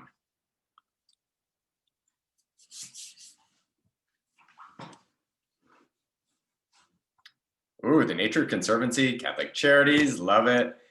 March of Dimes, the zoo and Easter seals. Amanda, the zoo, come on. Johnny, the Smithsonian. Wow, we got a lot of great folks. See, and this is what I'm talking about. I know many of Mercy One. Joan, you can't say your own. I guess you can. There are so many great organizations, and the folks like us who have this heart are giving more than you could ever imagine. And one of the things that I think is just incredible is what Des Moines has done for its own community. One thing that I will add, maybe, am I going to be able to do a copy and paste fast enough? We at Eden Plus put out an Iowa philanthropic landscape in the last year, and then a Des Moines philanthropic landscape in the last year, that really sort of outlined some interesting data points around giving at the individual and corporate level, some of the largest gifts in our community, things that sort of help put a pulse on what we're doing. And if you want to download those, you do have to put your email in, just because I want to say hi. But I promise to not email you very often. Oh, thanks, Ryan. We'll send you just a quick note once a month that has books we're reading and blog posts and fun things that we know are less annoying. So I know I've taken a lot of my time just to say thank you and to say how excited I am to be chatting here today. But I do want to talk just a little bit about maximizing every moment for more planned giving. So I like to think of 3 concrete steps that you can take in what you're doing today to really improve planned giving for your organization and the organizations that you support. So one is using every action. So at Eden Plus, we partner with organizations regarding all things revenue and management based. And you'll see planned giving is not on this list because it's so intertwined in what we do. In each of these pieces, we include planned giving. So just as an example of how you can sort of take every action, in feasibility studies, ahead of capital campaigns, we'll say frequently, if it makes sense, have you ever considered the organization as part of your estate? And if the answer is no, we say, would you? And if the answer is yes, we say, have you ever told them? Because we know from many of the conversations that we've had in previous years that there are so many individuals who don't inform the organization for one reason or another. They either don't want the recognition, they don't want to talk about it, they're afraid of death. Let's talk more about sort of the encouragement of life, like Tom said earlier. But there are so many pieces that fit into that feasibility study. So campaign management, when we do that, our goal is to sort of hit a campaign goal, but our goal is also to set the organization up for a successful future. So even in some of these requests where you need cash and bricks and mortar now, if it makes sense to have a planned giving conversation, use those visits to have that conversation. Start it. Talk about a legacy. This doesn't have to be for that moment where you've segmented your list and you do all these things. This is a chance where you can do all of these things. Or like Tom said yesterday, one of the easiest ways to get someone off your board is to ask them for a planned gift if they are already sort of not in compliance with what others are doing. But in part of board trainings, that's another opportunity for you to talk about planned giving and what it means to the organization and what it means to your closest supporters. We had another example from Major Gift cultivation and coaching, where an organization went from talking to $1,000 a year donor to a $10,000 a year donor, who then said, actually, can I add some land to my gift as well?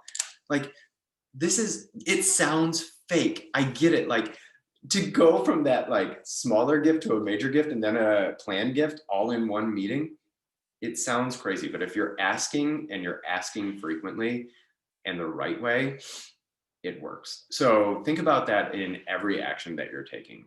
We also know that, in annual fund additions, there's the people who have a planned gift give more to the annual fund.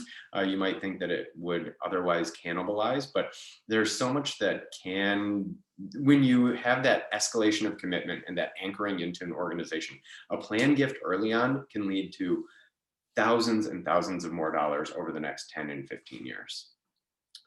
Also in what we do with data management, many of us will sort of segment lists for children or grandchildren or loyalty. In the chat box real quick, how often do you analyze your lists to target individuals who you may want to have a conversation about planned giving? Is it a year? Is it every couple of months? Is it every couple of years? How often are people sort of working on that when they look at their data and their bigger analysis?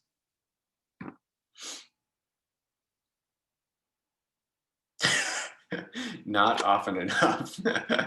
I think that this is an easy way. It's, you know, a quick exercise where you can start to really dig into who is your audience. Like this, other speakers have said this whole time, it's a chance to really find your audience and make it to the next steps. So while I know, you know, it's sort of easier to silo folks and say like, okay, if you're over a certain age and you've had a lifetime giving of this, this is what you can do. But I've seen very young board members giving tremendous gifts because they want to show their commitment to the organization and do what they can do today. You know, they may set up, they don't intend to die anytime soon, but if they put you in their life insurance through their employer, that's an easy first gift, and it's a helpful dialogue for you as you go. The next thing that I want to talk about is for maximizing planned giving is investing in yourself. So part of being in my background in professional development in the sector is that I am co-founder of the Des Moines Fundraising Institute, which provides a 24-month scope and sequence of content for those who want a broader academic knowledge on what fundraising has. You know, many of us did not attend the Lilly School of Philanthropy, and many of us can't go to San Francisco or New Orleans or DC on a yearly basis to get these professional development opportunities. So we do a lot of this here in Des Moines. So we've done previously monthly sessions, 4 hours. They have CFRE credit. We have in our cycle courses on planned giving, and we always have an international speaker, but thankfully, when it comes to planned giving, we bring in a local speaker because we have so many great folks. You know who you are. Thank you. And then, so one of the things that we're going to do in 2021 is provide a boot camp. We'll do a Directors of Development boot camp that targets projects, people, and budgets to give sort of an MBA level coursework, which can give those who sort of stumbled into their position a little more framework for how they can be successful directors of development or executive leaders. Stay tuned for more information on that one. And then focusing on what matters. So in the chat box real quick, what is getting in the way of you doing more planned giving work and more major gift work? Is it newsletters? Is it impact reports? Is it social media strategies that don't look like National Hot Dog Day? Are you dealing with sort of like the Lie-Bunt and Cy-Bunt lists? Or like end of the year work? Like there are all these things that get in the way. And when you're in a small shop, it's really hard to focus and have that dedicated time.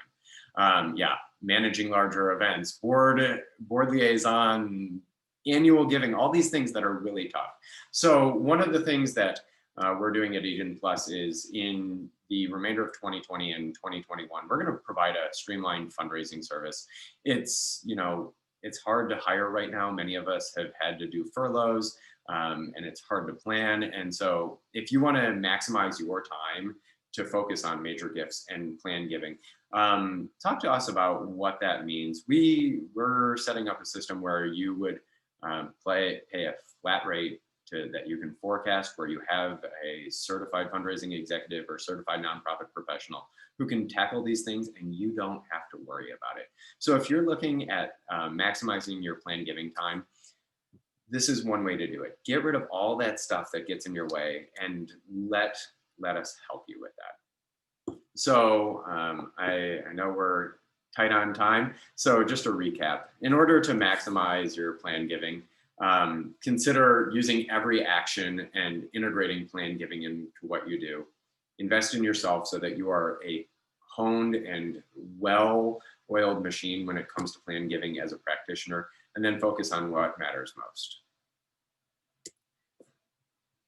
Thank you so much. You can find me at Eric Heininger for just about anything, whether it's Instagram or LinkedIn or at edenplus.org.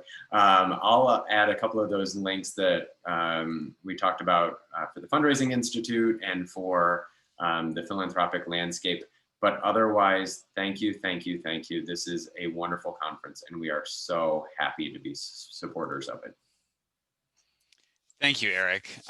Very grateful for your leadership in this space and for the unique niche that you fill in a lot of different ways and various faces or various sides of the Eden Plus house. I know, especially for those of you who are in smaller shops and you're looking for some continuing education opportunities for members of your team who might be new to the profession or might be a little bit green, the Fundraising Institute and the boot camp in particular are great resources. So shameless plug on behalf of Eric there. I assume that my colleague Barb, she's in a different room, but she's been amazing so far. So shout out to Barb, yay. I assume she is getting us all queued up to go to our A's and B's and C's as we speak. So please just be patient for a moment as we begin to sort out. And then anybody who hasn't put A, B, or C in front of your names, as Brooke just popped into the chat, thank you, Brooke, make sure you do so. Brooke and I are modeling behavior there by putting letters in front of our own names. So I think I was thinking this morning, if anybody's been in an amusement park in the last 10 or 15 years, and the kid kind of says, bye, you know, right before you get pushed off into the ride or whatever, that's how I feel. So bye, everybody. See ya in the next room.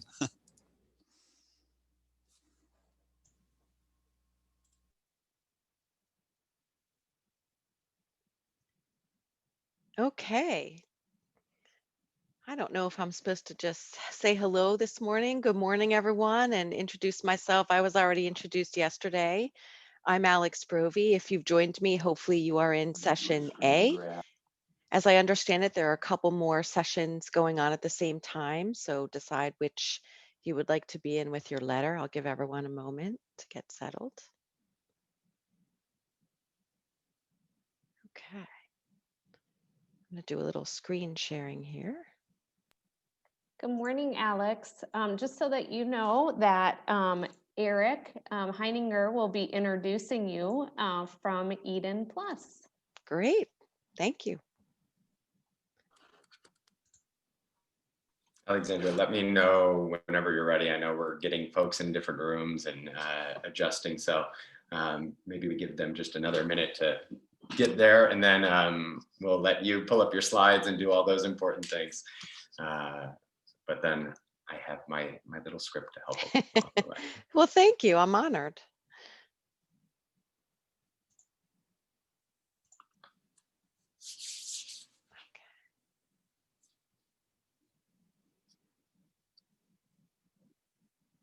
Thankfully, this is only the cover page. I know on my screen it's covered by our some of our pictures of some of us, but I don't think that'll be the case for the rest of the screen. So yeah, I think we'll be okay in just a second here.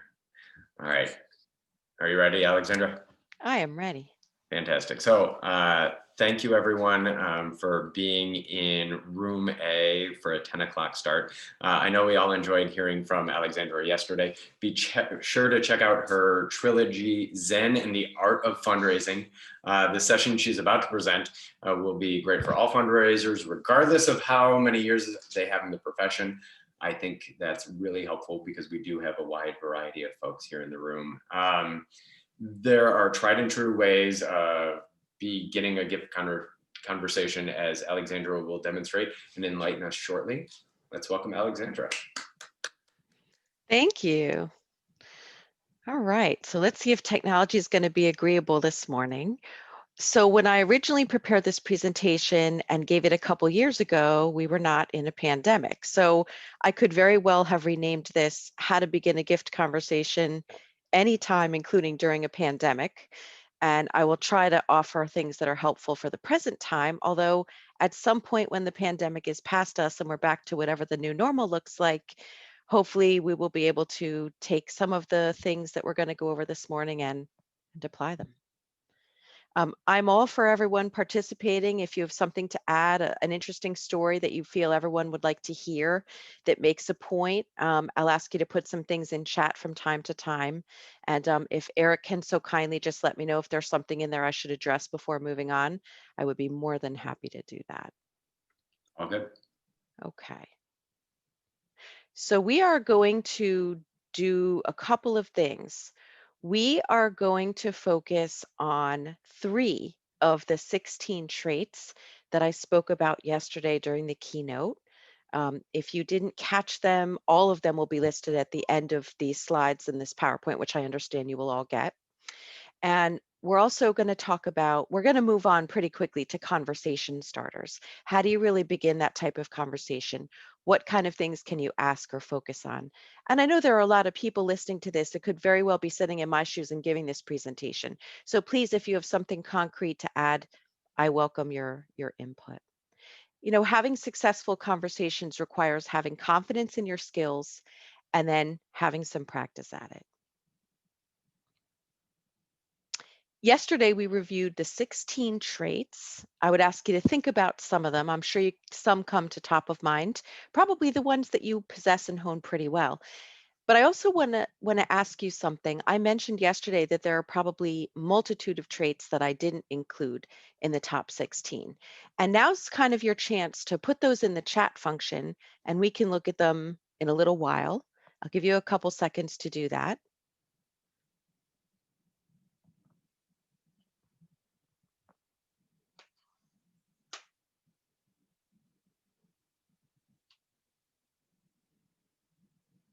And I will share that when I have been fortunate enough to present the Zen pillars in other contexts and other places around the country, here's what some of your colleagues have shared as other traits.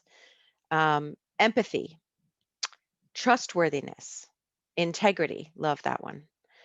Finishing, in other words, being able to close a gift. Problem solving, discipline, being genuine, tactful, a good listener. Well, that's one of the ones I mentioned. Flexible, brave. That's along the lines of courageous, kind, and relatable. Tom talked about identity in his keynote this morning. Maybe trying to find those points of identity with your organization. A couple more. Credible, consistent, and reliable. Consistency was something we talked about yesterday during one of the sessions as well. Being able to make the ask, being confident. How about being energetic? I guess that goes along with passion. And I love this one, although it's 4 words long instead of 1. Make people feel important. Yes, all of those things. Eric, do we have some in the chat box? Many that you have already said: passion, honesty, sincerity, storytelling, trustworthy, active listener, high energy. Excellent. Excellent. All right. So let's move forward. So we are going to focus on 3 and only 3 of the 16 traits for the next 5 or so minutes. These 3 traits are ones that will especially help you when you are trying to begin a gift conversation, which is why we're going to start with these. So if you all remember, the very first one we talked about was being in the moment, and we did a breathing exercise. And that's always something you can do to calm your heartbeat down and to really try to help you clear your mind and focus and be in the moment. Remember that being in the moment means you're focusing on right now, not yesterday, and not tomorrow. So we're not reminiscing and we're not worrying, we're focusing on the now. You could say, time out, Alex. There's a lot going on right now. How can I be in the moment with someone on Zoom? And if we're together, I'm worrying about getting sick. So it's going to be really hard for me to really be in the moment with people now. I get that. I get that. This was the monkey mind we talked about yesterday. It's all that chatter. Remember that you can calm yourself down, take the 3 breaths, and remember, if you're about to start a conversation, you're talking to a donor, whether it's Zoom or in person, you really need to be there in order to tune into all of your other traits that you have. It's very important, especially when you want to get to the point in the conversation where you're going to turn it over and start asking and talking about a gift. So what do we do when we prepare for meetings usually? And it's the same thing we're going to do now. We do some research, we review files. In many organizations, you might not be the first person to have met with this donor. There might be predecessors who have met with the donor. You might want to see what they've had to say. They could add some interesting background stuff. You might want to browse social media. And I say that because Facebook actually came to my rescue one time. It was evening, and somehow, I don't know how, one of my donors fell off my birthday list. And I completely missed the fact that it was the donor's birthday. And it was 7 or 8 o'clock at night. And I was looking through Facebook, and I got one of those notifications saying someone's birthday is today.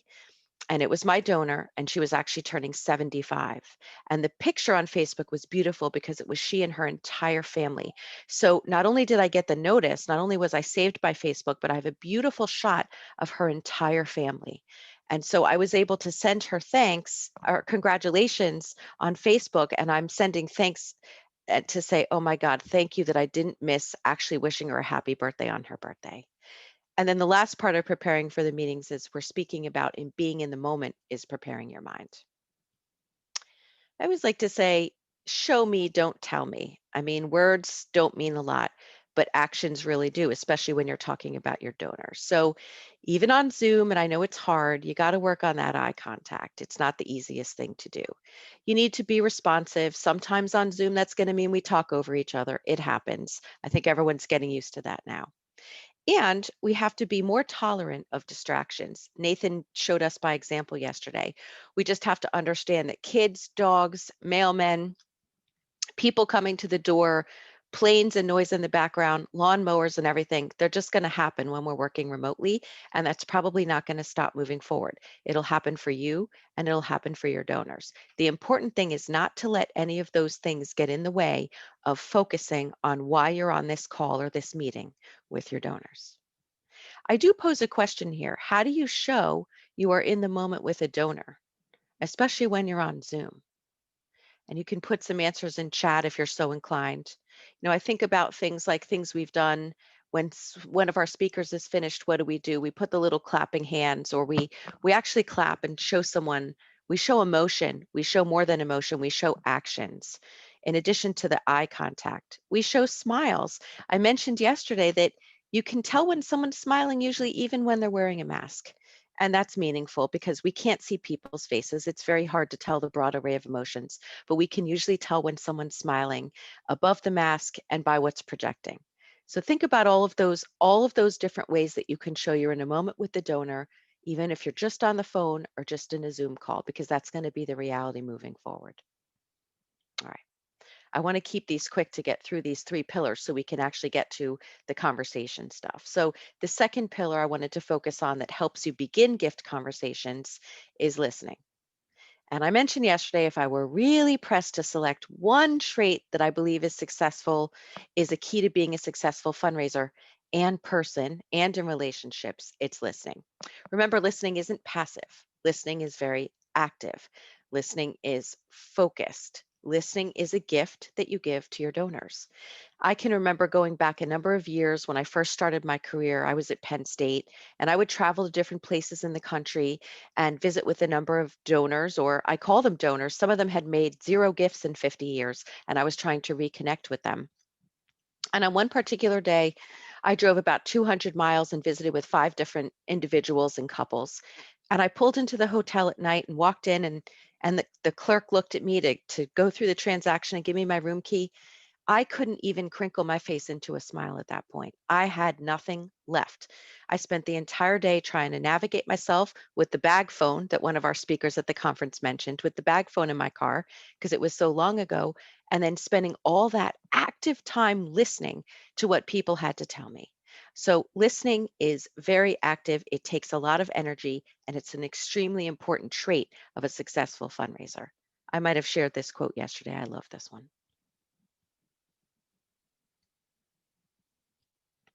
So we're talking about listening. Somehow the topic of multitasking always comes up. I would usually ask people to raise their hand if they multitask. I think most of us do it. Many of us are doing it now. We might be listening to a webinar and checking our email and petting the dog or opening the mail or doing whatever we have to do to get by these days. So most of us do this. but it's really hard to multitask and focus. Listening and speaking are usually mutually exclusive. So you need to focus on one or the other. And when you're beginning gift conversations, you're probably going to do significantly much more listening than you are speaking. Let me pause here. Does anyone have any questions or want to add any thoughts at this point?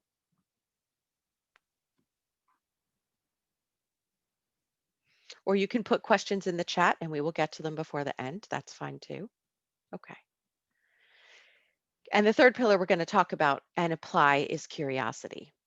So many of you, especially if you're in your middle ages, might be familiar with Curious George. He had adventures, he got into trouble, the man with the yellow hat somehow found a way to save him.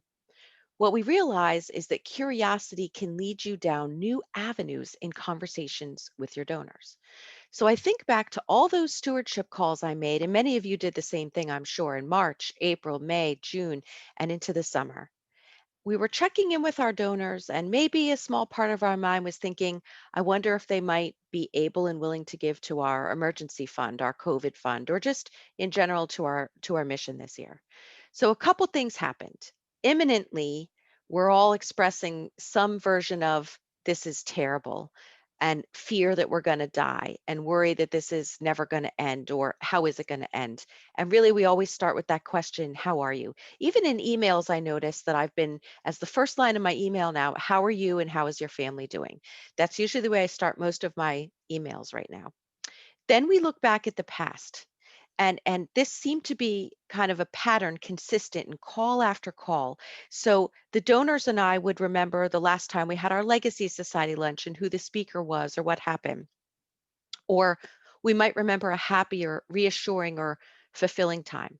So first was the immediate, the imminent. Then we were kind of thinking back to the past. And then the conversations kind of generically moved to the future. How long is this going to last? Am I going to get sick, or worse, am I going to die? And even as mundane as, do I need more masks, or how am I going to get more toilet paper, which were the issues that were in the beginning that people mentioned earlier this morning. What all these are is the monkey mind at work. Remember, we talked about the monkey mind that's constantly moving and thinking about things. Donors often need to go through this pattern that we talked about, the imminent, the past, the future, so that they can get all that out of the way and settle their minds on the present. In other words, this is a way that donors are helping themselves and us to be in the moment, to get to the point where now we can start fresh from scratch as if we're starting a new conversation. That would generally be the great time to have the gift conversation.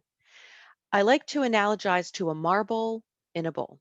Picture the marble rolling around the bowl, and the bowl is sitting there, and sooner or later the marble stops and becomes still. And that's the moment, that's the magic moment where we can then transition and build and move and pivot and go to where we need to go. Don't forget to keep asking that magical question, why? And don't just ask it at the first meeting, continue to ask it. Why is also a good pivot question. So you can say, we don't know what's going to happen going forward in the future. We just know that we're together now here. And I'm so glad that you could spend a couple minutes with me on Zoom. I really wish that we were in person. I was trying to remember, and it strikes me, I can't remember, why did you make your first gift? That's a very open-ended question. You're focusing on giving, you're focusing on your organization right now, you're making that connection with the donor, you're posing that open-ended question, and then you're going to stop speaking. So I wanted to just share all that as kind of a way to set the stage for how you can start to begin those gift conversations. What we want to do is uncover our donors' motivations. So curiosity and listening paired together can help us get to this all important, why did you make a gift? As you listen and then reflect, you may discover ways that you can pair your donor's interests with your organization's mission. Okay, enough about the 3 pillars. I'll pause and ask if anyone wants to ask any questions or add anything for a moment.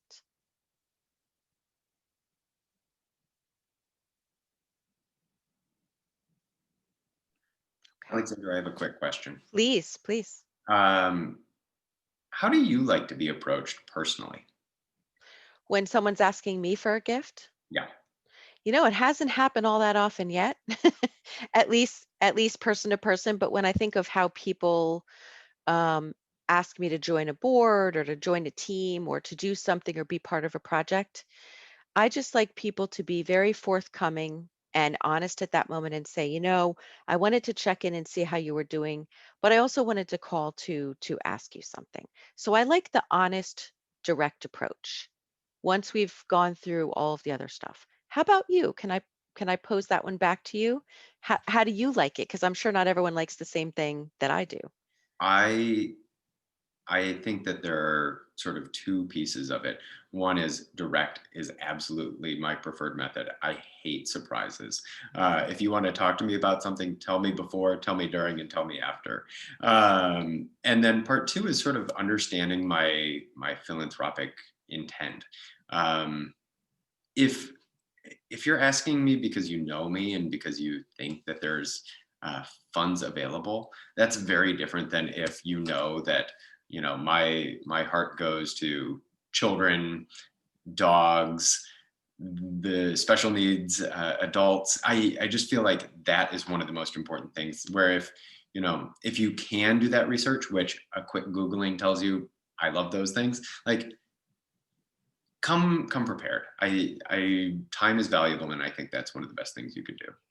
You've just sort of given a preview to something I'm going to mention in a little bit, but your point ties back to a story that was shared yesterday by Ryan, which was one of the stories we explored in the breakout session. And it was that a name, a board member gave a name and someone cold called a donor because they knew they had money and asked them for $2,500. There was nothing warm about that phone call, except to say the gratitude for the person being willing to step up and make the gift. I'm not saying that there wasn't gratitude there, but there was no warmth, there was no passion. There was simply the person has money, we need money, therefore let me make the ask. So I think that goes to the point you said. You're not going to get very far. That's a recipe for one-off gifts. Someone says, Alex, how do you get a gift from anyone? You cold call someone and beg them for a certain amount and wear them down and hope they say yes, and then call it a success. Well, like I said, win the battle, lose the war. You're probably never going to get a gift from that person again. So it's a little short-sighted. It might achieve that short-term goal, but it's not going to help you build those conversations that lead to long-time gifts, additional gifts, playing gifts, major gifts, and legacy gifts. It's not going to go there. So I agree with you, Eric. So let's talk about a conversation. And I like to ask, what is a conversation? And it seems very obvious, but I put two definitions up here. I find it very interesting that they say an oral exchange. That's interesting because I swear I've had conversations with people by email, really back and forth. I think that's part of what we have now. This was Merriam-Webster. I can't tell you what edition. I'm sure it wasn't the 2020 edition of it. And then the Cambridge Dictionary, I love because it mentions something like thoughts and feelings, and it mentions the back and forth. So the oral exchange is good, but you also want to pay attention to the nonverbal cues. Now, certainly in an email, you're not getting too many nonverbal cues, except when people add those little emoticons, and then you can kind of tell what they're thinking, if they're being humorous or if they're smiling and they're happy or giving a thumbs up and being confident and encouraging. So I like to focus on the expression of thoughts, feelings, and ideas. I've been doing this for 21 years now, and I had an aha moment at some point about 2 years ago. I just realized good conversations uncover more than facts. I mean, I always want to get into the facts. I want a background. Maybe that's my background as an attorney. I want to know more about the person and their family. We'll get into all that in a moment. But good conversations uncover feelings and emotions. That's what we just learned from that definition. And that's really important. And that's why there's no substitute. All the research in the world can give you facts, and even then, probably not all of them. But it's not really going to show the feelings and the emotions, right? So I usually like to pose the question, what % of the time should a fundraiser speak? My personal answer to that question is, well, it depends. It depends on the type of conversation or the reason why you're approaching the donor at this time. So if I'm talking to a donor for the first time, I don't want to be saying too much because I want to gain a lot more information. So it might be a 20-80. I'm only talking 20% of the time. A cultivation call, I'm probably going to ask questions. That's going to be most of my maybe 30% of the time. I'm asking questions, open-ended questions, to try to fill in the blanks and try to uncover that passion and those emotions and those feelings. Solicitation calls, well, at some point I'm going to have to speak because I'm going to have to make the ask. And usually, even though we want to be honest and forthright, we don't get right to the ask. We kind of build up a little bit to it. So we're going to spend a little bit more time speaking. Stewardship calls can be as much as 50-50. You're asking as much as you're telling, and you're sharing as much as you're gaining from the person. And so I like to say there's really no rule in my mind about what works, and I don't sit there and count the minutes or try to figure out how much time I spoke. But at the end of your meetings with donors, try to figure out, how much do I think I spoke and how much do they think they spoke? As someone said yesterday in one of the sessions, people love to be asked and they love to hear themselves speak for the most part. So let's let them speak. If you're going to err on the side of letting the person say more than you're saying. So when you want to begin a gift conversation, what are a couple of big picture things? You build on what you already know. So hopefully you're not having a gift conversation in your very first call. If you are, it's going to be a lot like that one I just described, where you're asking for a gift, you're going to get it, and then you can basically close the book on that particular donor. You want to explore what you do not know, and you want to ask those open-ended questions. That's not to say you don't want to say, hey, how are you feeling today? It's been a rough time, right? Which is a yes or no question, and the person can respond accordingly. There is a poem called The Wise Old Owl. Now we're going to test my memory to see if I know it, but it's very interesting and it has a lot to do with listening. The wise old owl sat on an oak. The more he saw, the less he spoke. The less he spoke, the more he heard. Why can't we all be like that wise old bird? I remembered it. The point of that is to remind you, we have one mouth and two ears. Use them proportionately. And then we want to explore the 3 traits that we went over. So being in the moment, listening, and curiosity.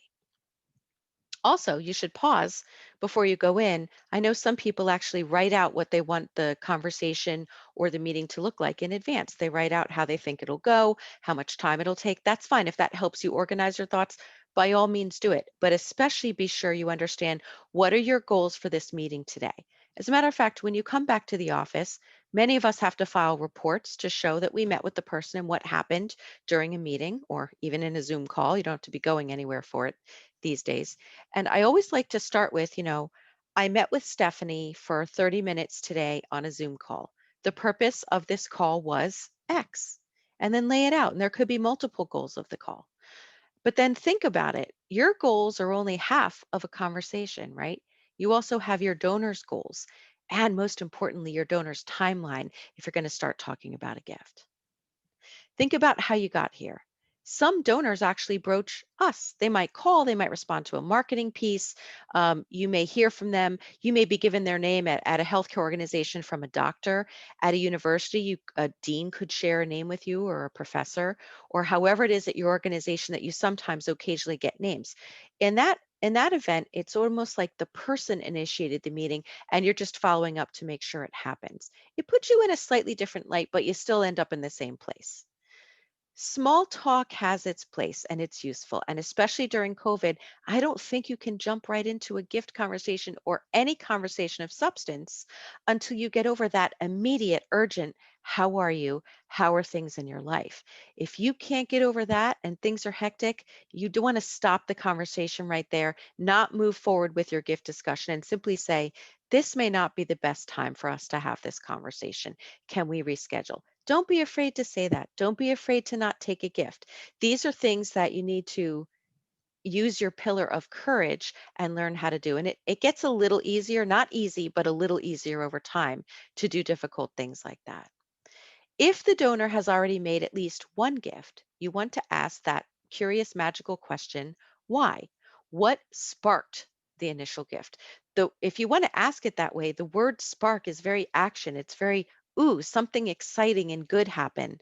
It's like a spark that starts a fire, and you want to build that fire of passion in your donors. That might not be a bad way to phrase it. And then share and encourage stories. If you share a story about the organization's mission and your passion for it, then your donor might be inclined to share a story, or vice versa. Your donor shares one story and your donor might be wondering, I wonder if this has only ever happened to me. Feel free to borrow other stories and say, another person I sat with told me the following that reinforces the fact that we are really taking care of our community's healthcare needs during this difficult time. So find a way to encourage stories. Okay. Don't forget, if you have anything to add, any points you'd like to make, please put it in chat or just unmute yourself and speak up. So normally I like to start with the personal and family information. We start with the person at the heart of the discussion. How old are you? I did a whole presentation a couple years ago, and I believe I actually might have come to your chapter at a chapter meeting to talk about how you broach these conversations.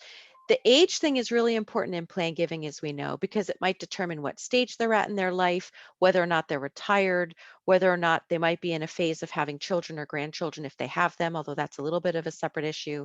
So we really do want to know how old people are. Universities and healthcare systems have it a little bit easier. We can generally get a hold of the donor's age. It's a little harder, and you have to be willing to ask that question. I have probably in 21 years asked that question thousands of times, and I can only remember one or two occasions where donors said, how dare you ask me, or, well, how old are you? And I had to make a decision, whether I wanted to answer that, how old are you? And I gave my age to the donor. And before the donor responded, I said, let me explain why I'm asking, because that's only fair. We have a newsletter that we only send out to a certain amount of people based on budget, based on age. It gives some great tips. Sometimes we invite people to different things in the healthcare world based on their age, because it's an age appropriate medical issue. So by all means, you don't have to share that with me, but I would love to have it. And you might find that you get a birthday greeting or a birthday card. And generally, I always get the birthday. If you're with a couple, you might want to ask how long have they been together. And I remember having fun as a really, a young person, a late 20-year-old, early 30-year-old, asking these couples that were in their 70s and 80s how long they've been together. And I would always address the man and say, how long have you been together? What is your anniversary? And some men knew the answer, and others did they looked toward their spouse for the answer, and it engendered a humorous moment. Remember, a sense of humor is one of those pillars, and if you can engender smiles and laughter and humorous moments, you kind of set the stage for a warmer relationship as you move into the gift conversation. And then, do you have children or grandchildren or pets? Now, hopefully at least some of this stuff if your purpose of the meeting is to ask for a gift, but there's never a time where 100%. What I say is it's kind of like your relationship with the donor is kind of like looking at a tree, right? Only 1/3 of a tree is above the ground. 2/3 of the tree is below the ground. And what you want to do as you get to know this person, as you build the relationship, is you want to get into the roots and you want to uncover more. You're never going to know 100% about all of your donors, but you should know more than 10 or 15% by the time you're making an ask, especially a significant ask. And don't forget to note facts and feelings. Remember the feelings. Remember my aha moment. So if they say, we've been together 23 years. Well, that's one answer. But if the wife puts her arm around her husband and says, my life would not have been the same 46 years ago this Friday if this guy hadn't asked me to marry him, well, now you're uncovering feelings, even though you asked a very factual question. More things that build the conversation and get you toward that gift conversation. The philanthropic motivation. So that question why, that curiosity, that courage to ask, why did you make your first gift? Can you recall? Why did you make a gift from your IRA last year? Why have you agreed to meet with me? Because we mentioned we might be talking about a gift in your estate. Why does that appeal to you? I'm so grateful. Thank you for your willingness to host me today and for us to continue this conversation. I'm happy to answer any questions that you might have. I like to ask donors, what are your top 3 charities? First of all, I'd like to know if we're in them, but I don't actually ask that particular question. I say, what are your top 3 charities? And I have had a couple donors over the years when I've asked this question say, well, why do you want to know that? To which my response is, well, I assume that you're philanthropic and most people don't just give to Northwell. They give to a variety of causes that are important to them. And I wondered if you had others in addition to Northwell that that you care about. And then usually they'll go on and they'll tell you. And it's interesting because sometimes here in New York, I have people who give to 4 or 5 healthcare and medical institutions. And you would think they'd pick one, but they don't. They give to all of them because they've been treated at all of them. I'm not surprised with art organizations, social service organizations, alma maters, whether it's a private school from high school or college or medical school or law school or whatever it may be. So I do like to ask that question. And then what other causes do you support? Which is a slightly different question than what charities do you support? Because a cause is something like education, social justice, healthcare. It's the broader, bigger thing. And if you're an organization that can tie any of their causes into what you do, it might be something new that you can share with them. You might be able to pique their interest and get them interested in further discussing something, a different type of gift. It helps you figure out what gift to ask them for. Again, this might be the meeting where you're going to solicit them, or it might be that pre-meeting where you find out what they're interested in and try to get a sense of what level of giving are they thinking about. And don't forget, you want facts and feelings.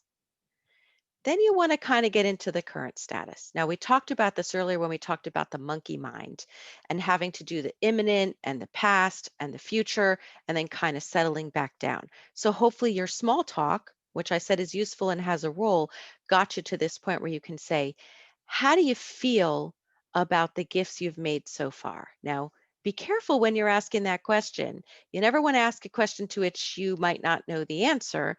And you would hope that your charity and you personally have done all the right things in terms of stewarding and sending acknowledgement letters and sending a report, or at least letting the donor know how the money was used if it was to something very specific.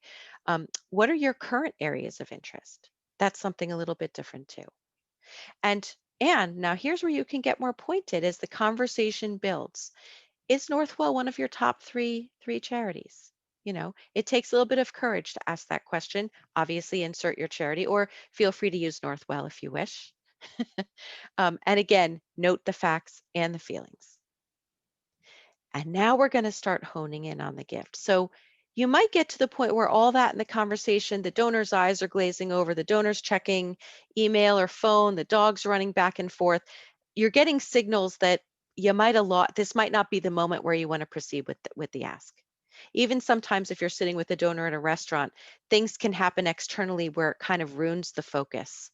But sometimes you're at the moment where you can go on and you really want to hone in a little bit further because maybe you did bring a proposal with you and you do want to talk to the donor today. So you say things like, you know, how did you feel when you made your last gift? What did that feel like? Maybe you get some of those stories like the one I shared yesterday about the Holocaust survivor, or what inspired this person to give at a younger age, or maybe they just read your marketing materials and liked the idea of setting up a charitable gift annuity because you've intrigued them with a donor story that talked about it and then said you can get income and be a donor and be part of our legacy society. It's amazing to me the number of people who tell me that they're inspired to give again because they're in our legacy society. And I want to say, you know, that has nothing to do with you giving again. Of course, I'm not going to say that. And I'll say, you know, many of our legacy society members have made a gift that helps in the future and also want to help today. And I'm so delighted that you're able to do both. That's a win-win for all of us. And then I might ask, what are your current goals and plans for a gift? Now, this is very open-ended. If I have a sense of what they want to fund from previous conversations, I'm not going to be so open-ended. I might start it more like, you know, Joe, last time we were together, you said that you'd like to set up one of those funds that lasts forever. We call them endowed funds. So I brought a list of our endowment minimums and an example of a fund that someone set up so we can further discuss what you might want to do. Does that sound okay? I heard from trainings along the way, always kind of ask the donor's permission. Even if you hope that they say yes and you're pretty sure that they're going to say yes, just giving the donor a choice to say, yes, I'd like to go, realizing they could stop the conversation, but better to stop the conversation before you make a fool of yourself, right, than afterwards. But ask them, what are your current goals and plans? If you want to be more open-ended, if this is that pre-gift conversation. And then, although it sounds very staid and very charity speak, can we share with you some of our current priorities? I actually wouldn't word it that way. I would say, you know, there are 3 things that we featured in our last magazine that you may have seen. I'd like to focus on one of them because I feel like you've expressed interest in this particular area. Would that be okay? Do you have a couple minutes to talk about that?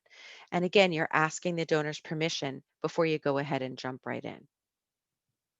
And then I get to the wonderful part, which to anyone in Plan Giving is not a surprise, but as we train and work with major gift officers and for major gift officers on the call, when you get to a certain point in a relationship, it's perfectly appropriate. As a matter of fact, it would be inappropriate to not ask them, have they ever thought about putting your organization in their will? And I have here 3 different ways to kind of pose the question, depending on your comfort level, your relationship with the donor, the status of the Zoom call or meeting, or whatever it is the situation that you're in. So number 1, have you ever considered a gift in your estate? That's sort of like hands off, open-ended. Did the person ever think about it or not? And of course, you can pause there, and that's a really open-ended question, and the person can think about it. You know, not surprising to many people at this conference, there are a lot of advisors talking to a lot of our donors out there about updating their estate plans right now. You know, everyone's thinking about their mortality. I know that came up earlier in this conference. And so this shouldn't be, if someone says, well, no, I've never thought about that. You kind of want to ask, this is the bubble that comes up in your monkey mind head. Where have you been? But you're not actually going to ask the donor that. You're going to say, well, a lot of people in the time of a pandemic or just at certain stages of their life like to think about, what is my meaning and where do I want to leave my assets and do I have anyone I need to take care of? Number 2 is a little more honed in. Would you consider making a gift in your estate? That's honing them in a little bit more. That's a little bit more of a focused question. And the most direct question is the one at the bottom, number 3. Would you consider a gift to charity in your estate? People already mentioned Russell James earlier during this conference, so I won't go into it. Giving USA reported that 10% of giving, over $43 billion, comes from gifts and wills. So if you're a frontline fundraiser and you're not asking the vast majority of your donors at some point in the relationship, are we in your will? You are most definitely leaving money on the table. Let me pause here for a moment. Eric, how are we doing on time? And is there anything in chat that I should, any questions that I should respond to? You have 3 minutes, and one you took care of, and the second one is, do you name drop to share where you got the donor's name from, how and why? What was the spark to call? Do you share that information with the donor? Yeah, I mean, I really believe in being transparent and honest with donors. I guess with certain donors, I might not mention it, but I better be prepared to answer that question if they ask me. So if it was a board member, I know my colleagues have relationships with doctors and they often have to explain to a donor, you know, Dr. So-and-so shared that you expressed interest in potentially giving to support the doctor. Would it be okay if we had the conversation? So I tend to like to say yes. Now it's a little harder when you just get a donor's name off a list of people whose net worth is $10 million and up. That's a little bit harder to justify and to actually say, but you can say, you know, we like to go to people who we know are philanthropic and are able to make a big gift because we're sharing really exciting news with that level of person. Would it be okay if we had a conversation?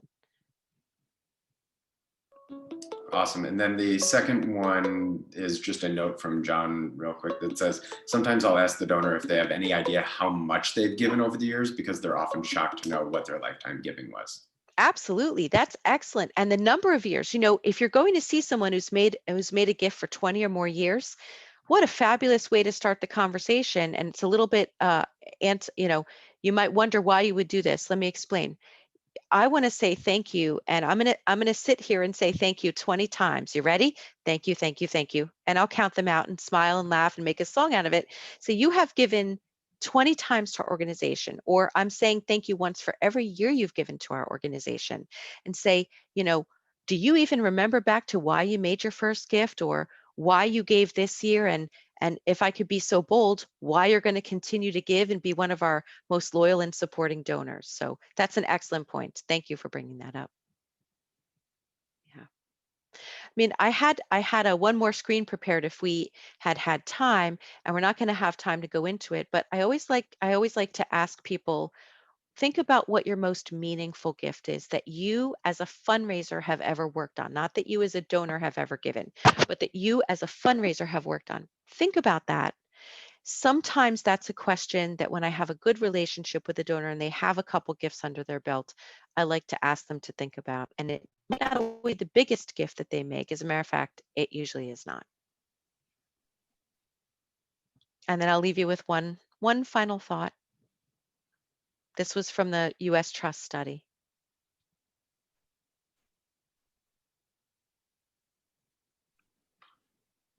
Wonderful. Thank you, Alexandra. We are at the end of our time. It is wonderful to hear from you and to see the pillars, and I can't wait to add an extra book to my bookshelf behind me. We'll be moving over in just a second, but if you do have any final questions, feel free to drop them in the chat or drop them in the chat and then, I think we're all staying here actually. Thank you, and we will be moving on. Thank you, everyone.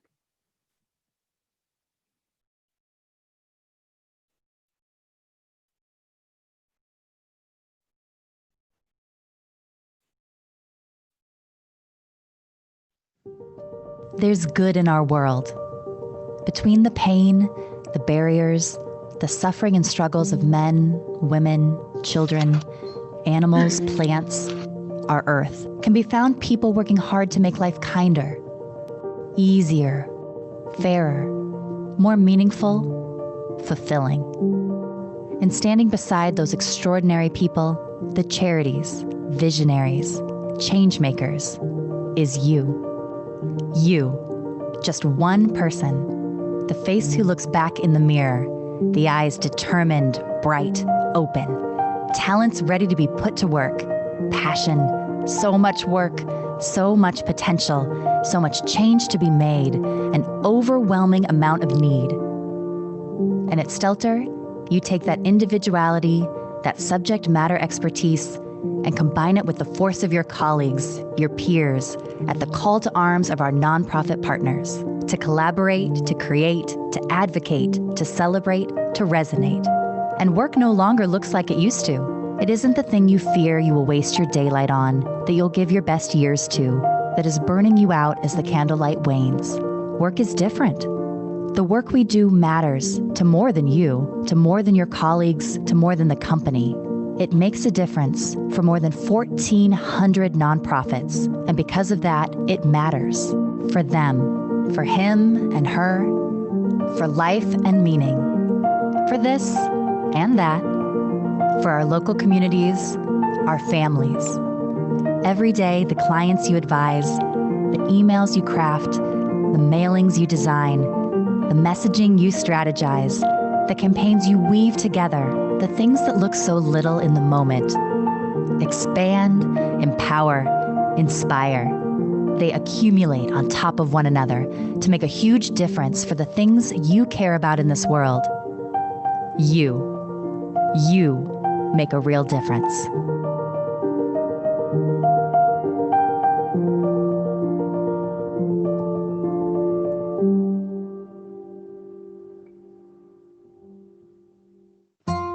We hope that by including Iowa Public Television in our estate plan that we will give the ability for the station to continue to have programming that's unbiased, that's informational, that is so important going forward in our democracy.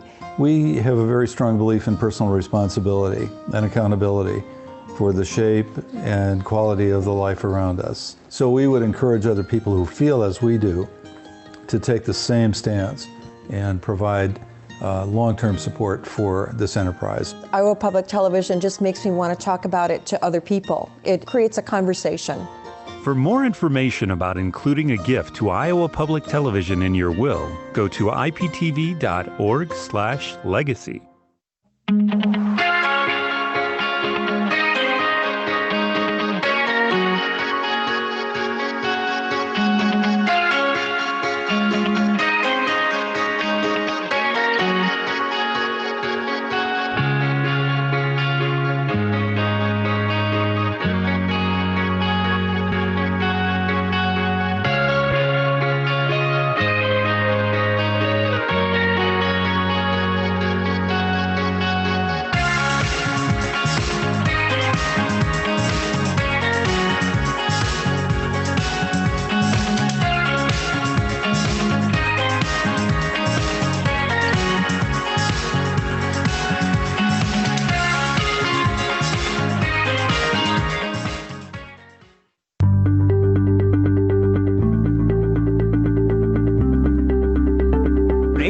fund at the Community Foundation is a nonprofit endowment. In times like these, we know that endowment fundraising and plan giving can sometimes take a backseat to general fundraising and operational costs. But we also know, with times being as they are, that there really is no bad time to focus on the long term and making sure that your organization is sustainable for years to come. As you fundraise into endowments, the important thing to remember is that many of your donors do give both to the endowment and to your annual fund, so there's no conflict between fundraising into the endowment and making your annual goals. Endowments also serve as a great vehicle for plan gifts. Anytime your organization receives a gift after a donor's lifetime, it's a good best practice to put at least most of those funds into your endowment.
I'm very happy that I can support Iowa PBS at the level that I can, and I enjoy watching the programming. It makes me feel good that there is quality entertainment and that entertainment educates at the same time that it entertains. 6-on-6 basketball is one of probably the best program I've ever seen. I love the local programming that Iowa PBS does. Roseanne and I talked about this quite a bit. What were we going to do with our estate because we have no heirs?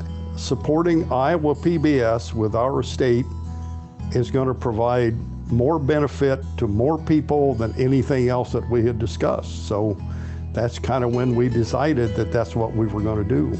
Live on by including the Iowa PBS Foundation in your will.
We realized pretty quickly that everyone's worlds were going to change very radically. We're confronting need on a scale that we've never experienced before. Too often, the marginalized communities are the first to be abandoned. They've lost their work, they've lost their care. If we want to be a society or a community to get through things together, we cannot leave anyone behind.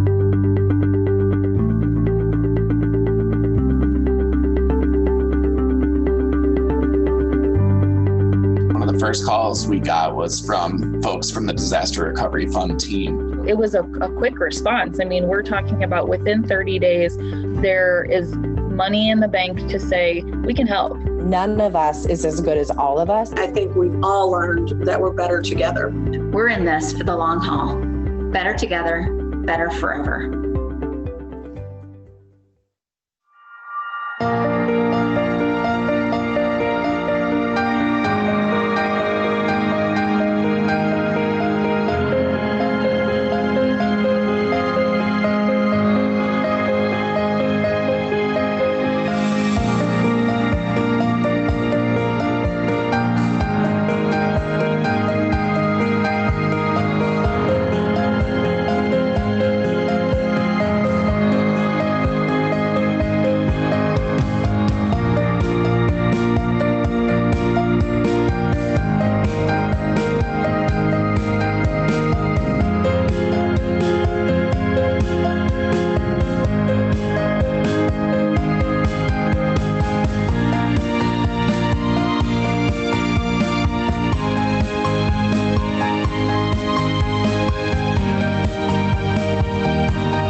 We don't need no fancy name tags.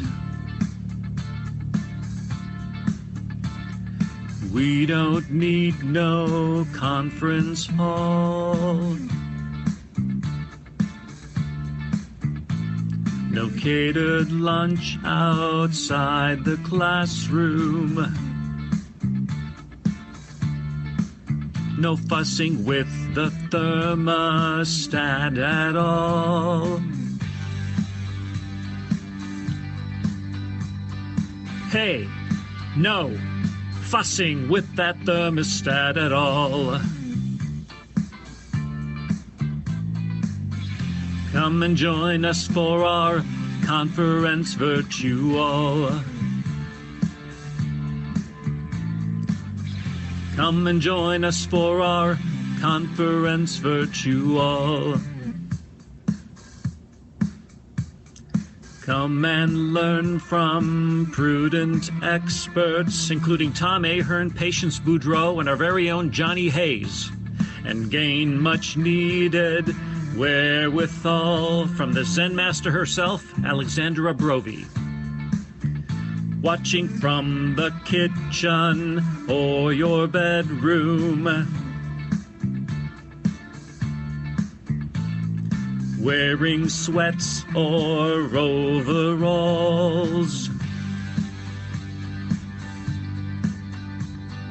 or, hey, we don't care if you put on clothes at all.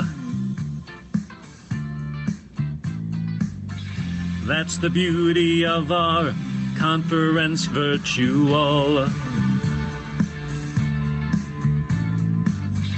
That's the beauty of our conference virtual.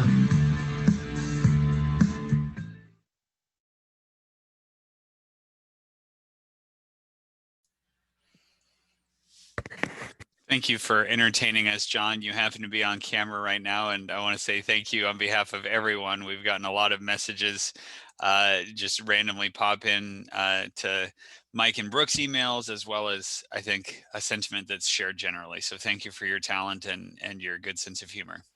Thank you very much. All right.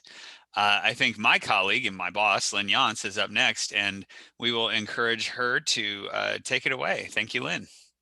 Great. Thank you, Ryan. And shout out to the entire planning team for this two-day conference. It's been a fabulous time together so far, and really appreciate all the support of the sponsors.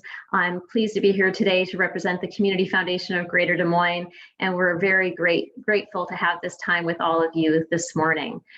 My name is Lynn Yance, and I'm the Chief Charitable Giving Officer at the Community Foundation of Greater Des Moines. And what a year it's been so far. And we're not done yet. But that said, we've been so thankful to come alongside all of you in nonprofit organizations and also professional advisors over these last several months.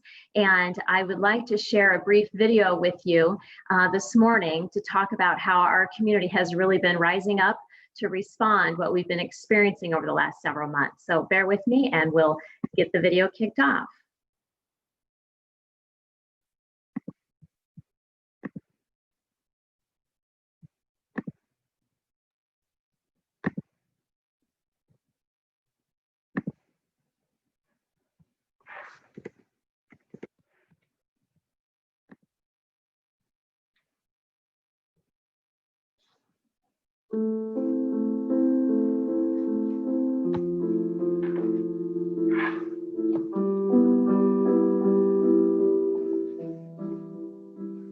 We realized pretty quickly that everyone's worlds were going to change very radically. We're confronting need on a scale that we've never experienced before. Too often, the marginalized communities are the first to be abandoned. They've lost their work, they've lost their care. The risk and the concern is higher than ever. Immediately, we saw our increase or the demand for food double.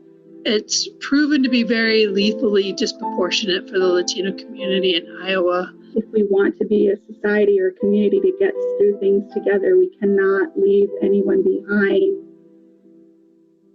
As our community and its most vulnerable neighbors are facing the effects of COVID-19, the Disaster Recovery Fund provides an opportunity for the public to give with the reassurance their donations will be used to quickly move resources where they're most needed and to adapt to evolving needs. One of the first calls we got was from folks from the Disaster Recovery Fund team and asking how they could help support our work. It was a quick response. I mean, we're talking about within 30 days, there is money in the bank to say, we can help.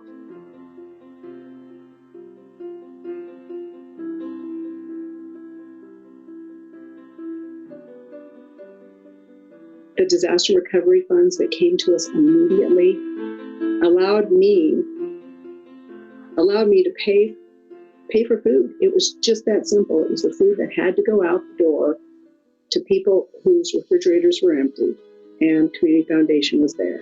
The first place that we were able to deploy those funds was to support our COVID-19 legal advice hotline, which has helped thousands of Iowans with a variety of legal problems.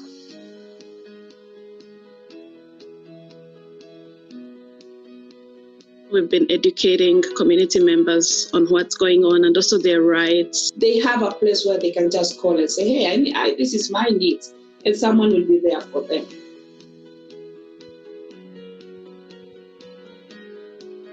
We knew there was a need because we're talking to the people. We're seeing them face to face, not with masks, not with hand sanitizer. That's the reason to have resources like the Community Foundation and community members who can support Community Foundation's Disaster Relief Fund. That grant from the fund made it possible for us to help people that otherwise would have no other way to get assistance.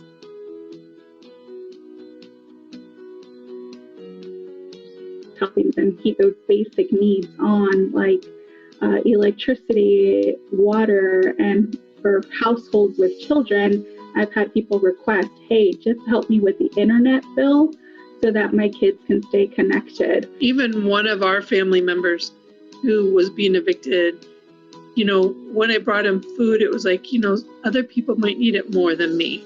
Like, we have so much humility from our families. Once of us received the nicest emails of people like, I want to give back so that I can give it to other people. You know, that's the type of people we're dealing with. Like, it's amazing.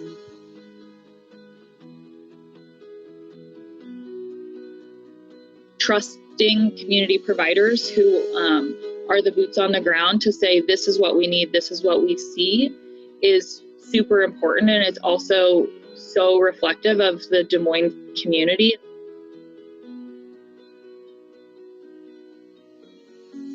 Initially, we had a big run on our pantries, and it really sapped our supply. And where the Disaster Recovery Fund really came in to help us was in building back up that supply. None of us is as good as all of us. So it really does take all of these different organizations playing the role that they can play and not feeling like any one of us has to do it alone. When we knew COVID-19 was coming to Central Iowa, we were quick to mobilize the Disaster Recovery Fund because we already had those existing relationships and had a basic plan in place. Times like this are exactly why we're here. Knowing that we needed to be nimble and we needed to be fast and we needed to deploy resources where they needed to be deployed, and we needed to inspire giving and really be there as a resource for the donors that work through us so that they could feel confident in knowing where the needs were and how best to step up when they needed to step up. And they most certainly did that for our community. I think if anyone is able to do something to help out, there's just a corresponding responsibility to do that.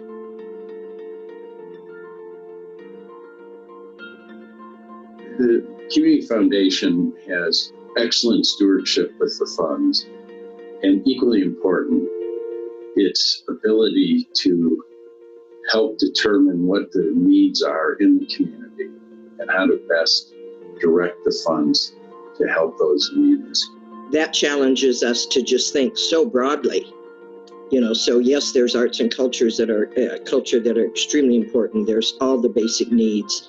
And then there's social justice, that if we're going to come out of this in a way that's going to benefit everybody, we have to pay attention to those very vital kinds of things too. This has to be about recovery for everybody. And there were people already running on empty when COVID hit. We absolutely have to grab their hand and we have to pull them up, and we have to run this marathon of recovery together.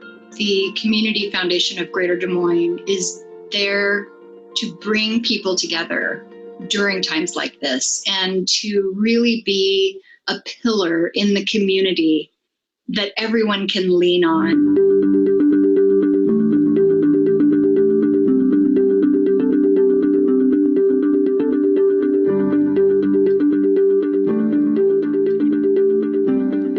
The After School Arts program will be able to deliver the same high quality arts content to kids who need it through digital online means, and we're very excited about that.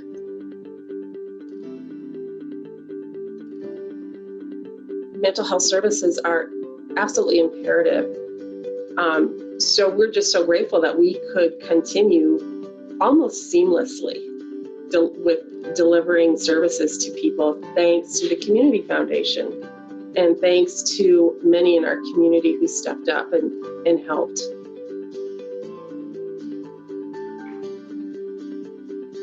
This grant allowed us to provide a service that is so important and so empowering for the refugees that we wouldn't have been able to do otherwise. One of the things we know at the Community Foundation is we're not going to have a strong quality of life if we don't have a strong nonprofit sector.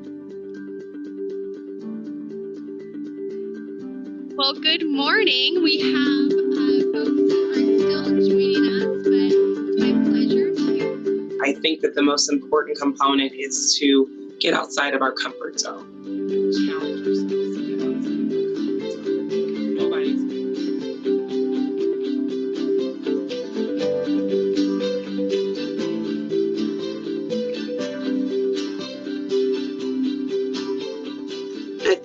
all learned that we're better together. None of this would have occurred, none of this response that we've seen in all different ways would have happened in isolation. And just all of us bringing together our donors, volunteers, all of that power together has really been impactful and has made us much better together. As we look toward the future, we know recovery from this is a marathon, not a sprint. We say that a lot at the Community Foundation, but we also know we're in the forever business, and we stand ready to walk alongside our community to face the challenges and to take advantage of the opportunities that are coming. We're in this for the long haul. Better together, better forever.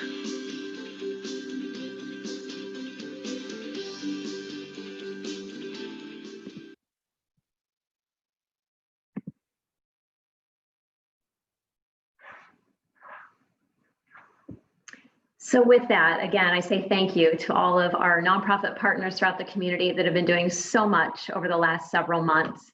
And part of my time today, I wanted to share with you a little bit more about what the Community Foundation is all about and how we are helping to positively impact our Greater Des Moines area.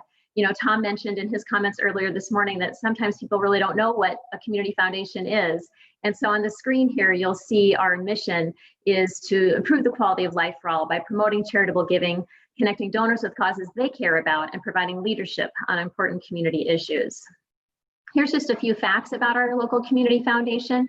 We have over 2,000 charitable funds, over $650 million in assets under administration. Last year, we granted out over $51 million and brought into the foundation over $78 million. And the Better Together Fund that was highlighted in the Disaster Recovery Fund video there is really our community's endowment. And this is where our grant making committee makes these grants out through the community for important pressing needs and exciting new opportunities. What you may not be aware of is that we are actually the host foundation for 39 affiliates throughout our state of Iowa. So you'll see those represented in the purple counties on the screen here. Joe Sorensen and Rebecca Murphy are our affiliate relations team who work throughout our state. Some of the ways that we work to promote charitable giving are through individuals and families. As I mentioned, a lot of nonprofit organizations have their endowments with us. We also work alongside corporations and businesses and help support many community betterment projects like the Princeville Riverwalk or Grays Lake. And I think several of you are familiar with the agency nonprofit endowment funds. Ryan Crane leads that work for us. We also have many individuals and families who've created designated funds to specifically support their favorite charitable organizations. So we are pleased to be able to host those endowments here to provide that ongoing sustainable support for the community. We try to have some innovative giving tools and break down those barriers that can continue to promote charitable giving. And one of those is through seed funds. And Tom Biedenfeld on our team, that you also see at our monthly Mid-Iowa Plan Giving Council meetings, leads the seed fund work here. And with that, we're trying to help young philanthropists get their charitable giving going with a $1,000 contribution and then growing it over time to once it reaches $10,000, and then they can start granting out of it. We've also been working with many local investment advisors through our Charitable Investment Partners program, and Jordan Richardson leads that work for us as well.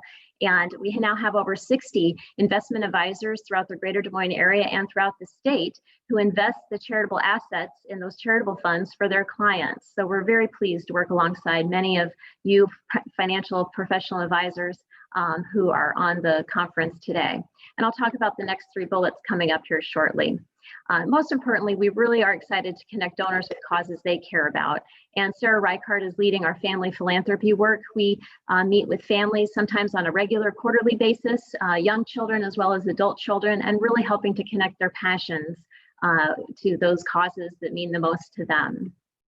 The Give DSM website, hopefully you saw our earlier promotion on that. We're excited to relaunch that coming up in November. So as a nonprofit organization, I certainly hope you will get your timely projects, your capital campaigns, your ongoing operating needs populated in that Give DSM website. For the professional advisors, please be sure and share this with your clients as we're moving into the peak giving season here in the 4th quarter. We're really pleased to revamp this and do some very exciting public campaigns here coming out in November. Also, as I mentioned, the professional advisors come and work alongside us with their clients. And one of the reasons they come to visit us is to access the Endow Iowa Tax Credit Program. And for those of you who are not familiar, this is a 25% state tax credit that's available for those who make gifts into Endow Iowa qualified funds. And we are pleased to work alongside the state to I have to shut off that timer, to host that.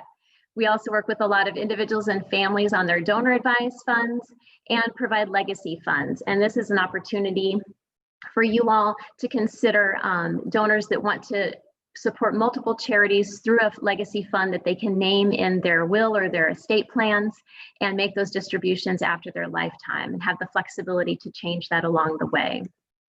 And as Johnny Hayes has been talking with us in our breakout session about non-cash gift types, we definitely come alongside donors and nonprofit organizations to be able to make some really significant gifts into endowments and funds here at the Community Foundation. We process a lot of stock gifts.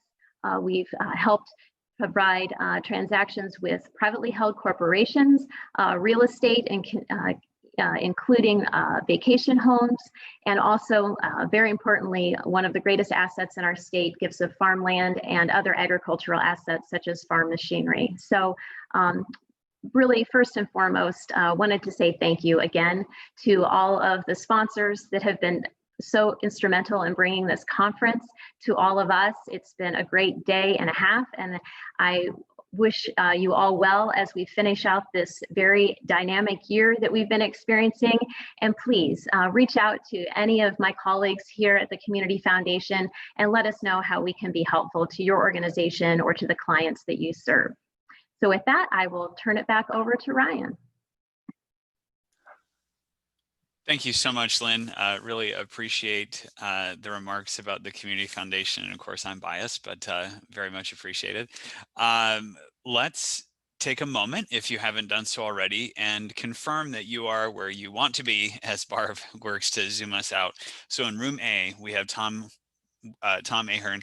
By the way, I need to know, is it Ahern? Somebody chime in. Tom, if you're, I've said Ahern and I've said Ahern, and I'm so sorry. I should have asked you beforehand. Hold on. Maybe. Can you hear me now, Ryan? Yeah, Tom, I can. Okay. Officially, that would be in Ireland. It would be Ahern. Ahern. Okay. I love it. Thank you for being a good sport. So Tom Ahern is breakout room 1. Everything I know about successful donor communications crammed into 45 minutes. And then in room B is Johnny Hayes. The IRA wins the Oscar for the best tax performance and a testamentary charitable gift. And that is a repeat performance from yesterday, where unfortunately we did have a couple of technical difficulties. So if you feel like you didn't see Johnny's presentation yesterday, or you would like to see it 2.0, that's in room B. Let's all sit tight as Barb zooms us. And thank you very much. We'll see you back in here at noon for a goodbye.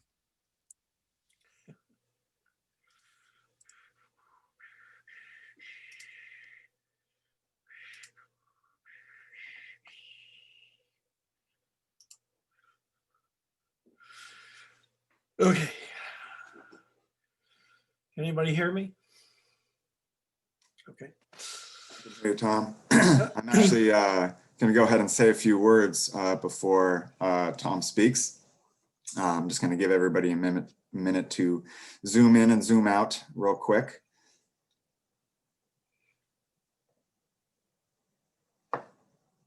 Okay, I think that's enough time. Well, hello again. My name is Stephen Walker. I work and represent Crescendo Interactive. We are always proud to be a sponsor for this conference, and this one is no different. So thank you to everybody. So we are glad to welcome back Tom Ahern on the heels of his great keynote this morning. If you couldn't tell already, Tom does have a great way with words. To preview his conversation, Tom shares a quote. "Understand just a few principles and pass just a few tests, and your donor communications of all kinds will become far more successful." So let's welcome back Tom Ahern for our final presentation of the day. Tom? Well, thank you, Stephen. And thumbs up, you can hear me and you can see the screen fine. Okay, good. Thank you, everyone. Yeah, it's fun to be back. That, by the way, is a loner dog. General principles, if you can get a dog or kitten into your photography, you're going to make more money. So well, there's tip number one. Okay, here's principle number one. And this is, this was one of those go through the looking glass moments. I finally, as you've heard, I came into fundraising nonprofit land from the commercial world. And it took me a few years of adjusting to kind of figure some basic stuff out. The first thing was, who is your customer? Because in the marketing world, your customer is, you know, the thing that you study. And I didn't know what it was in fundraising, and fundraisers didn't seem to know either. But eventually, we kind of came to a consensus that the customer for fundraising is the donor. Okay, so that led to principle number one, which is what you're about to see. The real, true, fundamental, only purpose of donor communications is to make the recipient, the person getting that communication, feel good. Everything else can still be there too, but it is subordinated to how am I making you feel? And by the way, how am I making you feel immediately? Not, you know, if you read 500 words first. And you can see there are many ways, they're in red, that you can make me feel good. That is, my brain actually is responding emotionally. You can thank me beyond my expectations. It's always a pleasure. Take me on a journey, someplace I, you know, wouldn't otherwise go. Tell me how needed I am and how important I am, and so forth and so on. I mean, the brain is a wonderful thing to interact with. Mostly we don't, though, bring it we bring more information when in fact what we should be bringing is inspiration and entertainment to it.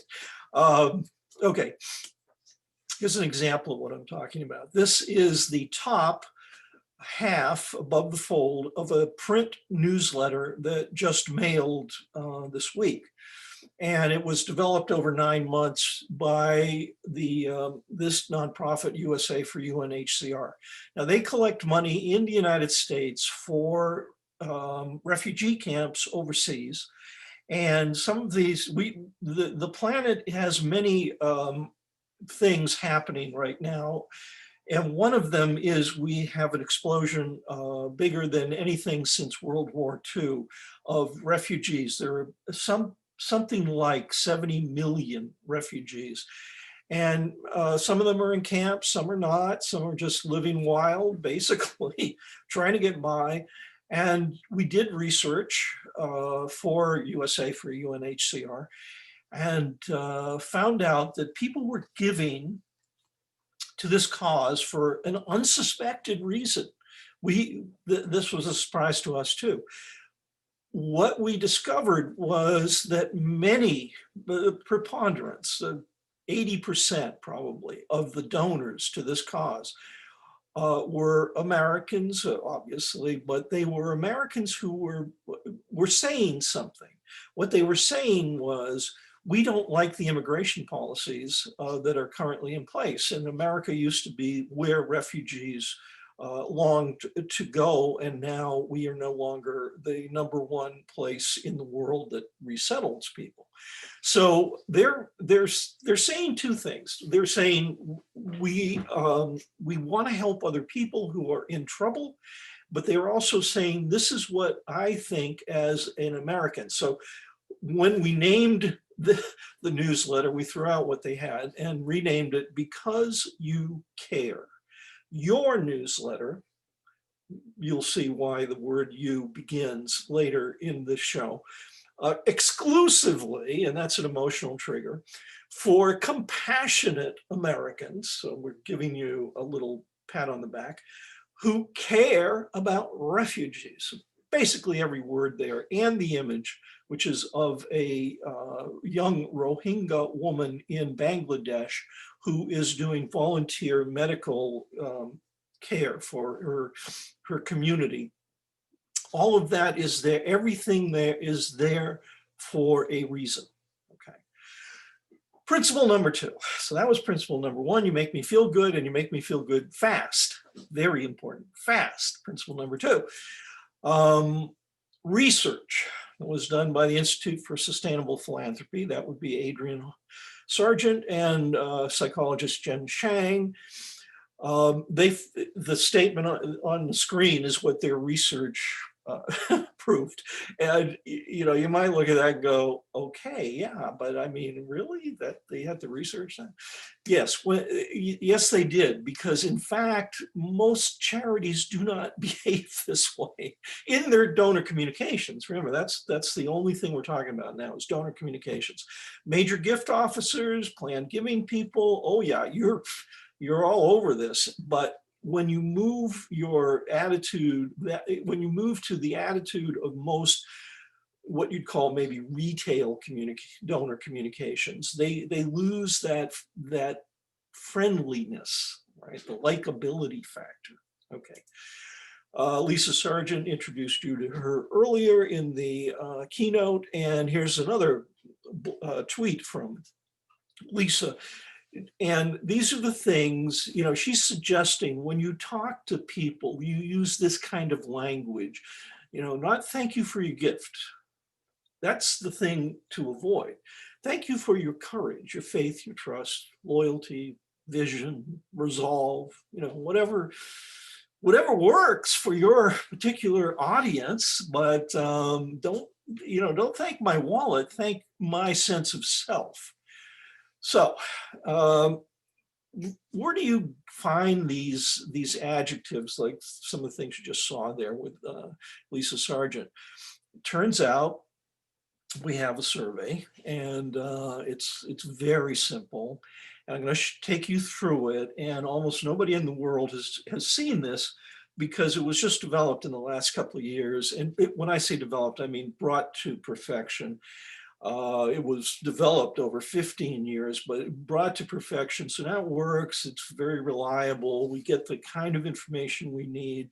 There's a lot of back office stuff that, frankly, I don't get into because I'm kind of a math blank spot. But let me show you what I'm talking about. Okay, we're looking for liking and loving adjectives. That's what we're fishing for here in order to use them. All right, you asked 2 questions. Look at the top of the screen. What are the top 5 words that come to mind when you describe yourself? That's the first of the 2 questions. The second question, what are the top 5 words that come to mind when you describe yourself as a supporter of whatever the cause is? In this case, it was Ithaca College. And underneath that, what happens, you're talking to donors, you're talking to your existing base, and you're asking them these questions, and you're asking for no more than 5 because that right there, that's psychology. When it gets above 5, people think it's work, so you stay away from asking for more. And that's, you know, it's not work for them to generate 3 to 5 answers, adjectives, right? You can see what comes out of this are these word clouds, and you know, you can do these online. I do them. You get these word clouds, and certain words are bigger because they have more frequency in the responses, right?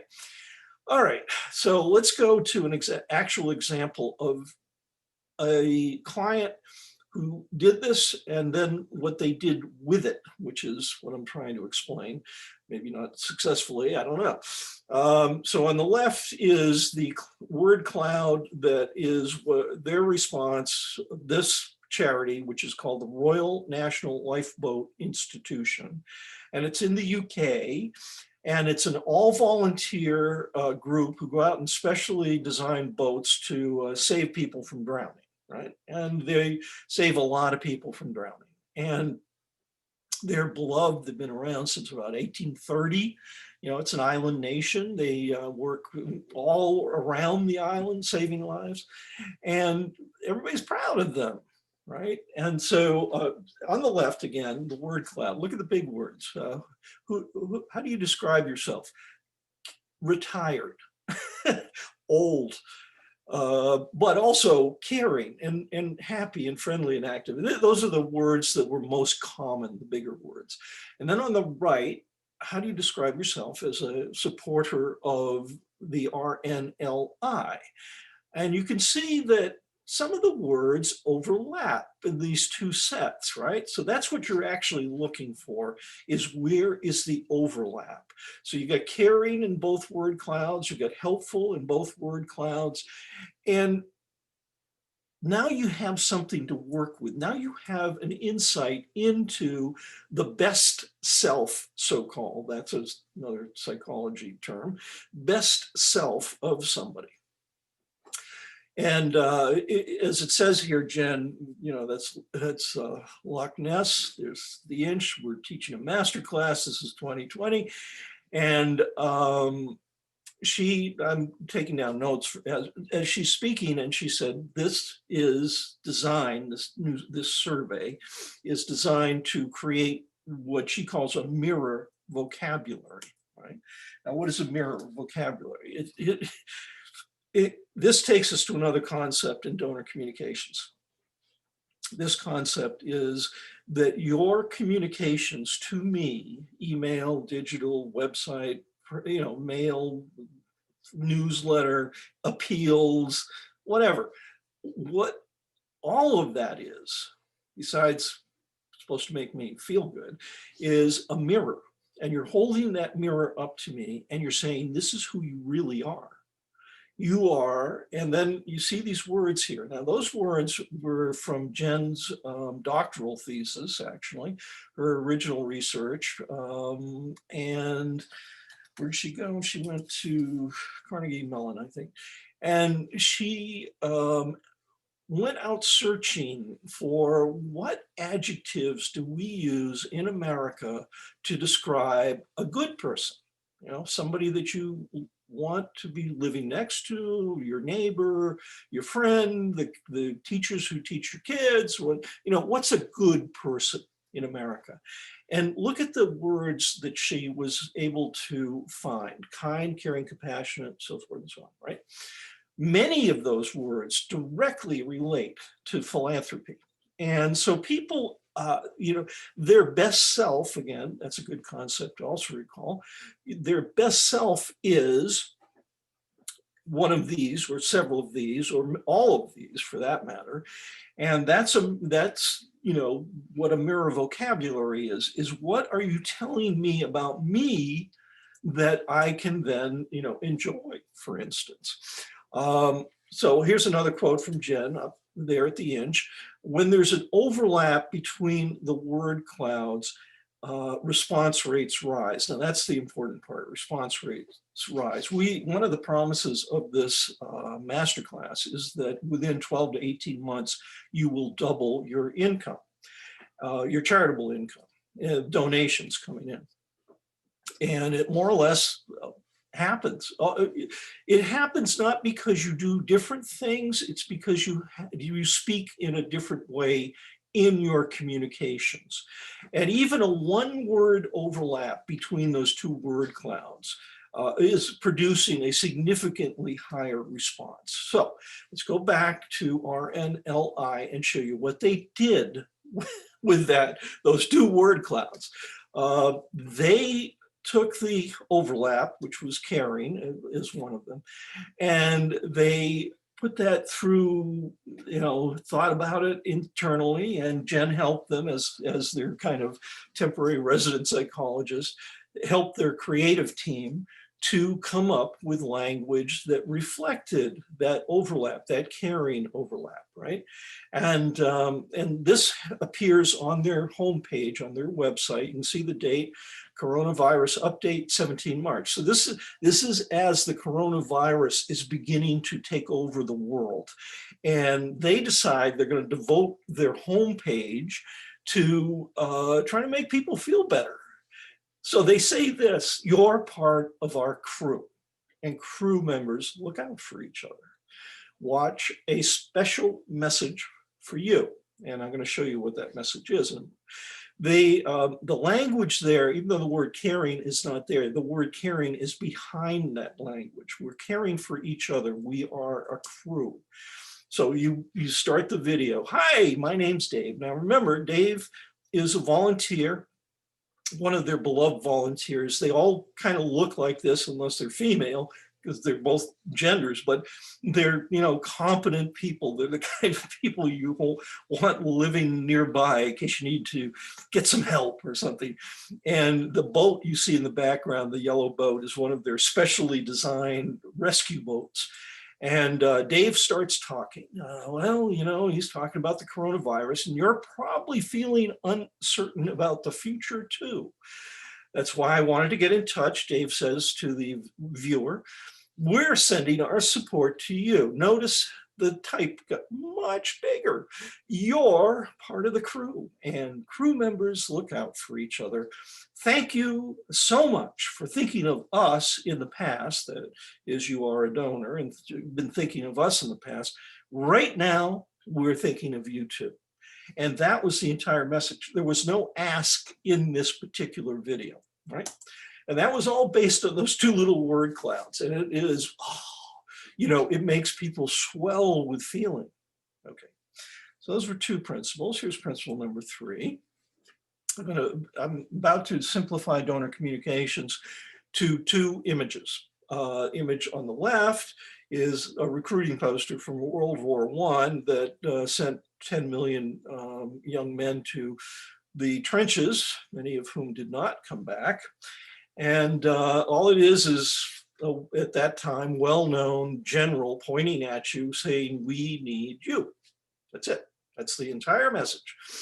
On the right, that's the only message you need ever with the people you're talking to. We need you. We need you. We need you. We need you. And you can't repeat it too often, by the way. On the right is, I've said before, the typical American donor, not by race, but by gender and by age. And you could see some of that in the videos we were watching earlier. She's typical, and she wants one thing from you. And that's the thing that she's holding up on the sign. Make me feel special. Okay, so you can't do feeling. You're not, your donor communications are, it's not your bag. You should do something else. People that work for Hallmark should get into fundraising communications, because they've already internalized all this. Right? Now we're going to look at some more principles, but basically we're going to look at a bunch of easy tests that you can apply to your own stuff. Right now, take a look at what's on the screen. There are 3 statements. They're all pretty much the same. One of them is way better than the other 2. Okay, so you got it? Figured out which one? All right, let's see if you're right. Yeah, if you pick the 3rd one, the one that begins with the word you, that's the one that mattered. The others are, not necessarily dead on arrival. I mean, they are information, but they are not as interesting as the one that begins with the word you. And that is a reliable thing you can depend on. That's why we call it reliable in copywriting, in donor and all marketing communications. The word you is glue. So, get more vitamin Y into your stuff. Hear what Alvin Ailey says: the most beautiful thing in the world is you. That word you brings people closer. It shuts down, it closes the distance between you, the communicator or attempting to communicate, and the person who is your intended recipient. You want to close that distance. The word you is, we are hardwired to be responsive to it, because we've been called by that word since we came out of the womb, and somebody stuck their finger in your face and said, you, are the most beautiful baby on earth. You. And from that point on, pretty much we're with Pavlov's dogs. We are hardwired. We just, yeah, okay, oh, you must mean me.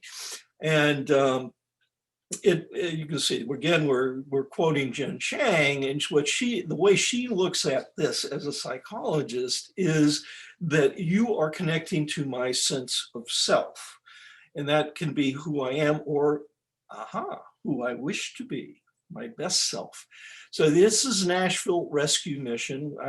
You would see in my presentations and books a lot of their work, because they do some of the best donor communications I've ever seen, mostly because of one person named Michelle Brinson. And she she's on another plane, I think. But this is a typical email from them. I'm a monthly donor to Nashville Rescue, just because really to thank them for doing such great work and giving me all these examples. You did it. Okay, so that's the subject line. Okay, I did it. Well, let's see what that is about. And I open it up, and here's this big graphic. You did it. Thank you. There's a picture of a water bottle. Well, this was a special campaign. This is a report that came into me as a donor, and it's reporting to me what happened. So we did a special campaign. What happened?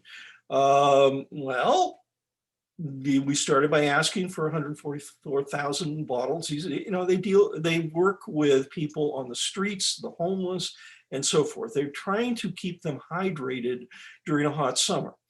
Well, we asked, and you delivered. Thank you. Not only did we receive what we wanted, we collected even more. What a blessing. Now, what a blessing you can see there's a cross in their logo.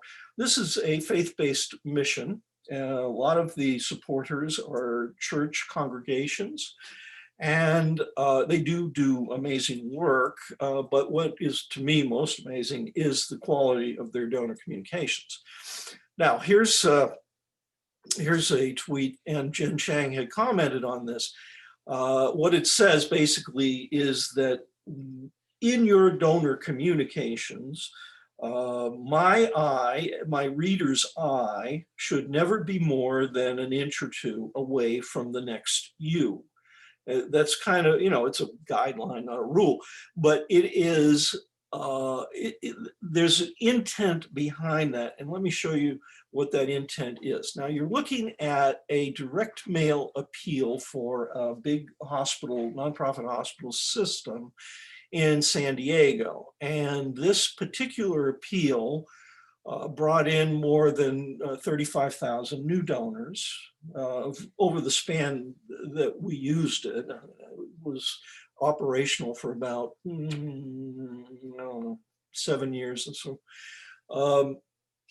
But it was written up in the New York Times because it did so well, right? It was unusually effective. And why did it work so well? Well, one of the things that was paid attention to is the use of the word you. And I circled each instance where that word appears. And you can see we're pretty much sticking to the rule of your eye is never more than an inch or two away from the next you. And that is on purpose. And when that is, if you look at this in earlier drafts, what you would see is that each subsequent draft, we're adding the word you here, there, and everywhere. So it's everywhere. That was intentionally done. And then it worked. Now we study success. This worked, and so you want to do it like this. You don't want to do it like this. This is a letter that fails the U test. And I did circle each instance where the word you appears, and I highlighted them in Microsoft Word. You can see the yellows. But you can also see that it starts with no use, and that is a total mistake. It's just like, don't do that. Because basically that you desert you've created here means I'm not part of the story yet. I'm not part of the story yet. I'm not part of the story yet. Okay, that's one test, the U test. That's pretty simple. Everybody can do that one. The FASTER test. Now, I mentioned that not only do you want them to feel good, you want them to feel good right away. Right? So we have the top of that print newsletter. It was all about how wonderful I am as a caring American. Here's where that comes from. It comes from, it comes from the realities of selling. And this is Seth Godin. He's my chief marketing guru, and he should be yours too. He has a free daily newsletter, very short, that is filled with good advice. But one of the things he said at one point struck me, and it's the thing in quotes, that our target markets, and that would be in your case, people who either are supporters or might be supporters, are quote unquote lazy people in a hurry. Now, bad? No, not bad. You just have to deal with it. This is not a judgment call on them. They are busy people in a hurry. We call them lazy. That just makes it, kind of sharpens the pencil. How hard is this? And well, it's pretty hard, actually. So here's Dan Hill. He's a psychologist. He wrote a book called Emotionomics. And one of the key takeaways for me from that book is the statement you see on your screen. By the way, that little guy in a lab coat, that means we're talking research, not my opinion, because I try not to have opinions, honestly. We have gut reactions in 3 seconds or less. Now, what does that mean? Okay, so you send me something, email, postal, whatever. You've got 3 seconds or less to capture my attention. And I introduced you to this book this morning, Captivology by Ben Parr.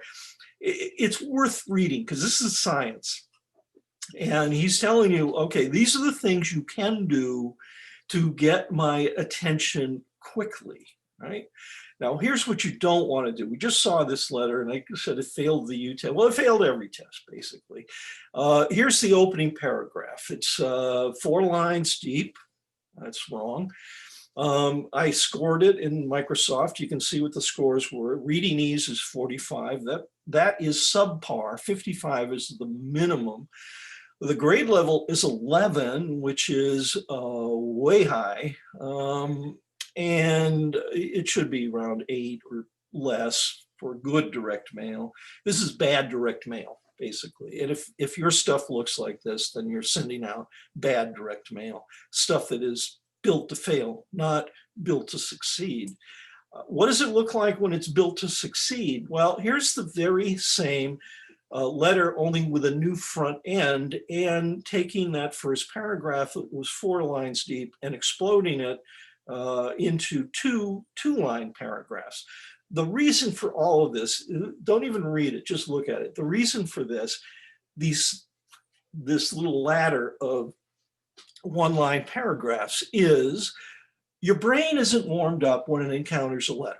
So you have to give me something that goes into my head without any labor, mental labor. And it's just basically a series of, oh yeah, oh yeah, oh yeah, oh yeah. And it's very highly, highly skimmable. And notice also, in the old letter, you had that you desert at the beginning. And now we have the word you. I'm not afraid to tell you, ... And that's your friend, the ellipsis. Because letters are not prose, they're conversations with the person reading it. You and the person signing it and the person reading it are having a conversation, and it has to sound like a conversation, not like, an essay. So I'm not afraid to tell you, ... pause. And notice too that each of these is now surrounded by white space. That gives them, there's a little bit of a mental pause there. So it isn't trying to jam 4-line paragraphs down your throat, hoping you will be able to swallow it. You won't, and a lot of people will just skip that part. We know this, by the way, from eye motion studies. It's not guessing. And the other thing we've done is we've lowered the reading we've lowered the grade level to grade 6, and we've raised the reading ease level to 73. Now, it only has to go up to 55 to be acceptable. So 73 is a huge improvement. Grade level 6, does that mean that you can't send this to a college educated audience? No. In fact, grade level has absolutely nothing to do with vocabulary, at least technically, because it has to do with the ratio of short sentences to long sentences, ratio of short words to long words, short paragraphs to long paragraphs. The whole grade level thing is a computer counting all that stuff, not reading the things. So you can use pretty much any vocabulary, you just have to use it carefully. All right, that's one test, 2 tests. Oh, another test, the me, not me test. All right, here's what is very important. And of course, you are the epitome, everyone here today, the epitome of who uses this stuff. Well, you're talking to your own backyard, and local is an extremely powerful trigger. And where does this come from? This is from, you can see on the lower right, True Sense Fundraising Field Guide. Now, I believe you can still download that from the True Sense website as a PDF, and True Sense is a major direct mail firm. But this field guide is their way of, kind of doing something for the rest of us, where they explain what really works in fundraising communications, and people, they love giving locally. So here's something else from the inch. We're talking about the you, not me, the me, not me, the not me, me test. Okay, sorry about that. Here's Jen saying, by the time you get to 3 not me's, you've lost their heart and their money, because the money follows their heart. So let me show you what the me, not me test looks like. And this is a series of headlines that were done for the USA for UNHCR newsletter. At this point, the original is the one at the top, and you can see that the headline, the bigger type, says this global crisis calls for global response. Well, that's not about me, that's insider thinking. That's what they cared about. And you are coming through. Oh, well, that is about me. Okay, so the next thing we try is we flop them so that me is the bigger of the 2 types. You are coming through, exclamation point. Okay, that's about me, but we still have what's called a deck, you might call it a subhead. This global crisis calls, and that's still not me. So it's still not working. So in order to make both statements me, we can hold on to you are coming through, despite your own worries. During the pandemic, you and other Americans raised record amounts to help refugee families suffering during coronavirus. Now it is about me, instead of being about the thing the insiders cared about. All right, that's the me, not me test. The am I upset test. This is one of my favorites in copywriting. Here's Next After, a wonderful fundraising agency. And it's pure neuroscience what they do, but they had this on their website homepage for a while. The 6 reasons they thought that make donors, make people want to give money. They want to buy hope. They want to protest something. They want to change something. They're proud, or they have a belief system that's very dear to them, or they want to be part of something like a movement, right? So that gives you plenty to work with, by the way, those emotional triggers right there. You'd find something for everybody in that. Now, what their research found, this again, we're back to the Institute for Sustainable Philanthropy. We learned earlier that what the research found was that if you like your donors, they'll like you back, and they express that liking by giving you more money, higher average gifts, more frequent gifts, gifts in their wills. They listen to you, they will take your call, etc. If you like them, they'll like you back, all right? So now the other thing they found, which is a core pillar of their research, people give for their own reasons, and everybody's on a personal journey. Now, that is probably not the surprising part. You would have guessed that, or you could certainly guess it. But what happens is that in the communications, which are how you talk to most of your base. I mean, a major gift officer they can only cover a certain number of people in a year. And if your base is hundreds and thousands and tens of thousands, or national charity like USA for UNHCR, hundreds of thousands of people who are participating, you have to work your donor communications in order for them to get the same benefit they might get if they were on the radar of a major gift officer who will like them and who will pay attention to their personal journey. Most charities, I evaluate thousands of pieces. I've published 6 books or something, all on how to, for donor communications. And to do that, I've looked and analyzed thousands of pieces of charity communications work, and pretty much 90% of it was built to fail because it pays absolutely no attention to my personal journey. And earlier today, my personal journey was basically the subtext of the keynote about identity-based fundraising, because identity-based fundraising is just another word for my personal journey. Okay, so you've heard this before, you're going to hear it again. Don't thank me for my gift. Don't thank my wallet. Thank me. Thank myself. Thank me for who I am. All right, how about the enemy defeated test? Well, this is important. This comes out of, again, the UK. We learn a lot from the UK. It's a much more tested philanthropy market than the US. And one of the things that came out of the UK was a formula for writing the story that is used in an appeal. And that story had 4 elements, one of which was, give me an enemy to defeat. Give me the potential donor an enemy to defeat. And I want to show you how this works out. This is the desk of Julie Edwards. And she was the ED at that point for the Humane Society of Northeast Georgia, a wonderful outfit, by the way.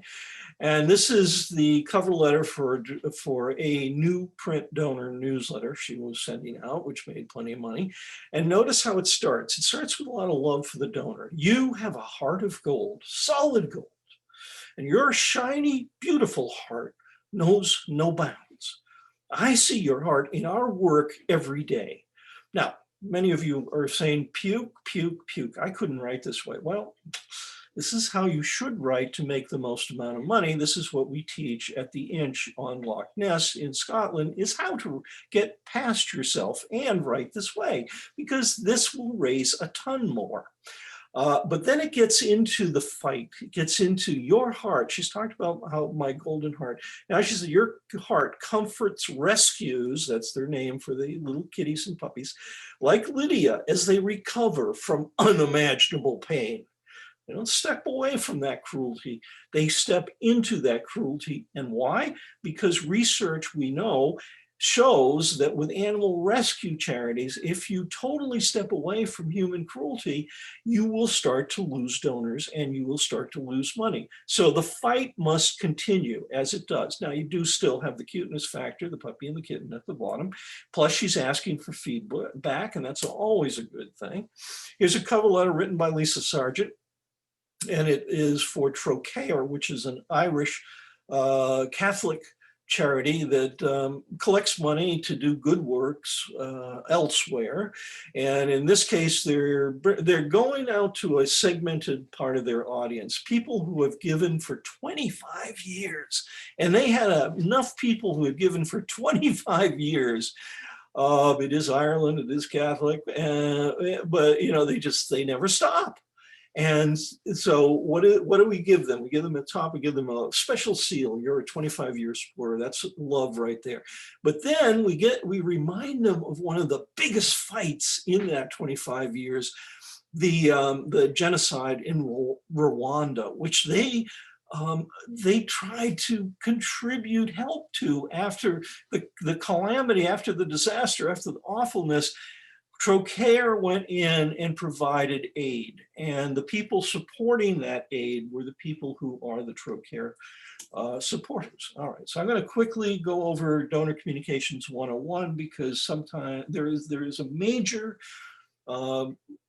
gap here, I think, in a lot of the work I see. They only do three things in donor communications. You ask for my help, then you thank me for that help, and then finally you report back to me, what'd you do with my money? Because that comes up in donor surveys all the time. I have no idea what they did with my money, and that's not a question you want running around their heads. However, here's the problem. Many charities treat asking as the most important of those things, but in fact, your ask is part of an entire system that includes all three of those activities: ask, thank, report. And the real treasure, the real money, the retention, the bigger gifts, the lifetime value, all hides inside the quality of your thanks and reporting, and you're bad at it. You're good at asking, you get over that, you get to it. And if you have a major gift officer, planned giving officer, or somebody like that, they're being very gracious, they're being very grateful. They're also reporting, they're asking, they're being personal. But this is about your donor communications, the people who don't get a visit or a call. And what are you doing in that? Well, a lot of times what you're doing is kind of nothing that is emotionally gratifying. What you want to do is think of your thank yous and your reporting, your posts on social media as a way of hugging your donors. And here's an example from one of my charities. One of my favorite all-time charities, Vita Hoven, the Tijuana Orphanage. This came on Valentine's Day. It is very typical of their work, and I labeled it with hugs. And frankly, there are far more hugs than I wanted to put coupons up there. But you know, first of all, here's the silly subject line: meow and forever, Tom. We love you. This is Valentine's Day. And then you open it up and there's a picture of somebody loving me. Love is in the air, thanks to you. Today, every day, you really are everything that's right about this world, Tom. You show up, you recycle whenever possible, you smile at strangers, you vote even when it doesn't seem to matter. But you don't stop there. You jump into action for a friend in need. You just can't contain your goodness and love, Tom. And blah, blah, blah, blah, blah, blah, blah, blah. I open everything they send me because it is a blast of, wow, I did something wonderful in the world. And that's what your donor communications are supposed to do. So thank you. That's it. That's what I have to tell you. We have 47 seconds. Boom. So I think many of us stayed in room A for Tom's presentation. I was in room B, so I actually can't see all the chat. Were there any questions for Tom in room A, and or does anybody have any questions now? You can take your microphones off mute. Or perhaps mute, looking at the cat picture on there. Out. Right. Out. Thank you, Tom. That was probably the only laugh I was going to get. Okay. How can we get these slides was a question. Two questions, actually. We will be sending those out after. We will compile all of those, probably have some kind of Dropbox. I'm not sure what we'll do. That's our chapter administrator, Christina Sickles, who has a lot more experience with that sort of thing than I do. We will get the slides out in an efficient way, however we do. Lots of, excuse me, lots of shout outs, lots of love for you, Tom, and for the conference itself. So thank you to Tom, and let's all do our clap emojis, or, take ourselves off camera and clap. Yay. Very Thank you good. all. Truly. Thanks for having me. This has been fun. Great yes, fun. Yes. And thank you for joining us. Thanks to Johnny, thanks to Patience, thanks to Alex, thanks to Eric Heininger, thanks to Patience. I think I said Patience already. Thanks to everyone. My boss, Lynn, who presented as well. Everybody. Thank you so much. Barb for air traffic control. Mike and Brooke for being co-leaders in this effort to make sure the the whole thing went off digitally without any significant glitches. It's technology, so what are you going to do? But I feel like we managed to pull it off without any significant crashes. You know, Lynn, my boss, who you heard from earlier, teaches us at the Community Foundation whenever possible to give back the gift of time. So with 11 minutes left, we will end it here and hope that you enjoy the rest of your day. Send me an email with any questions you might have, and enjoy your lunch, enjoy your day. Looks like the sun's starting to poke out. So thanks again, everybody, for participating, and we'll see you in November for the monthly meeting.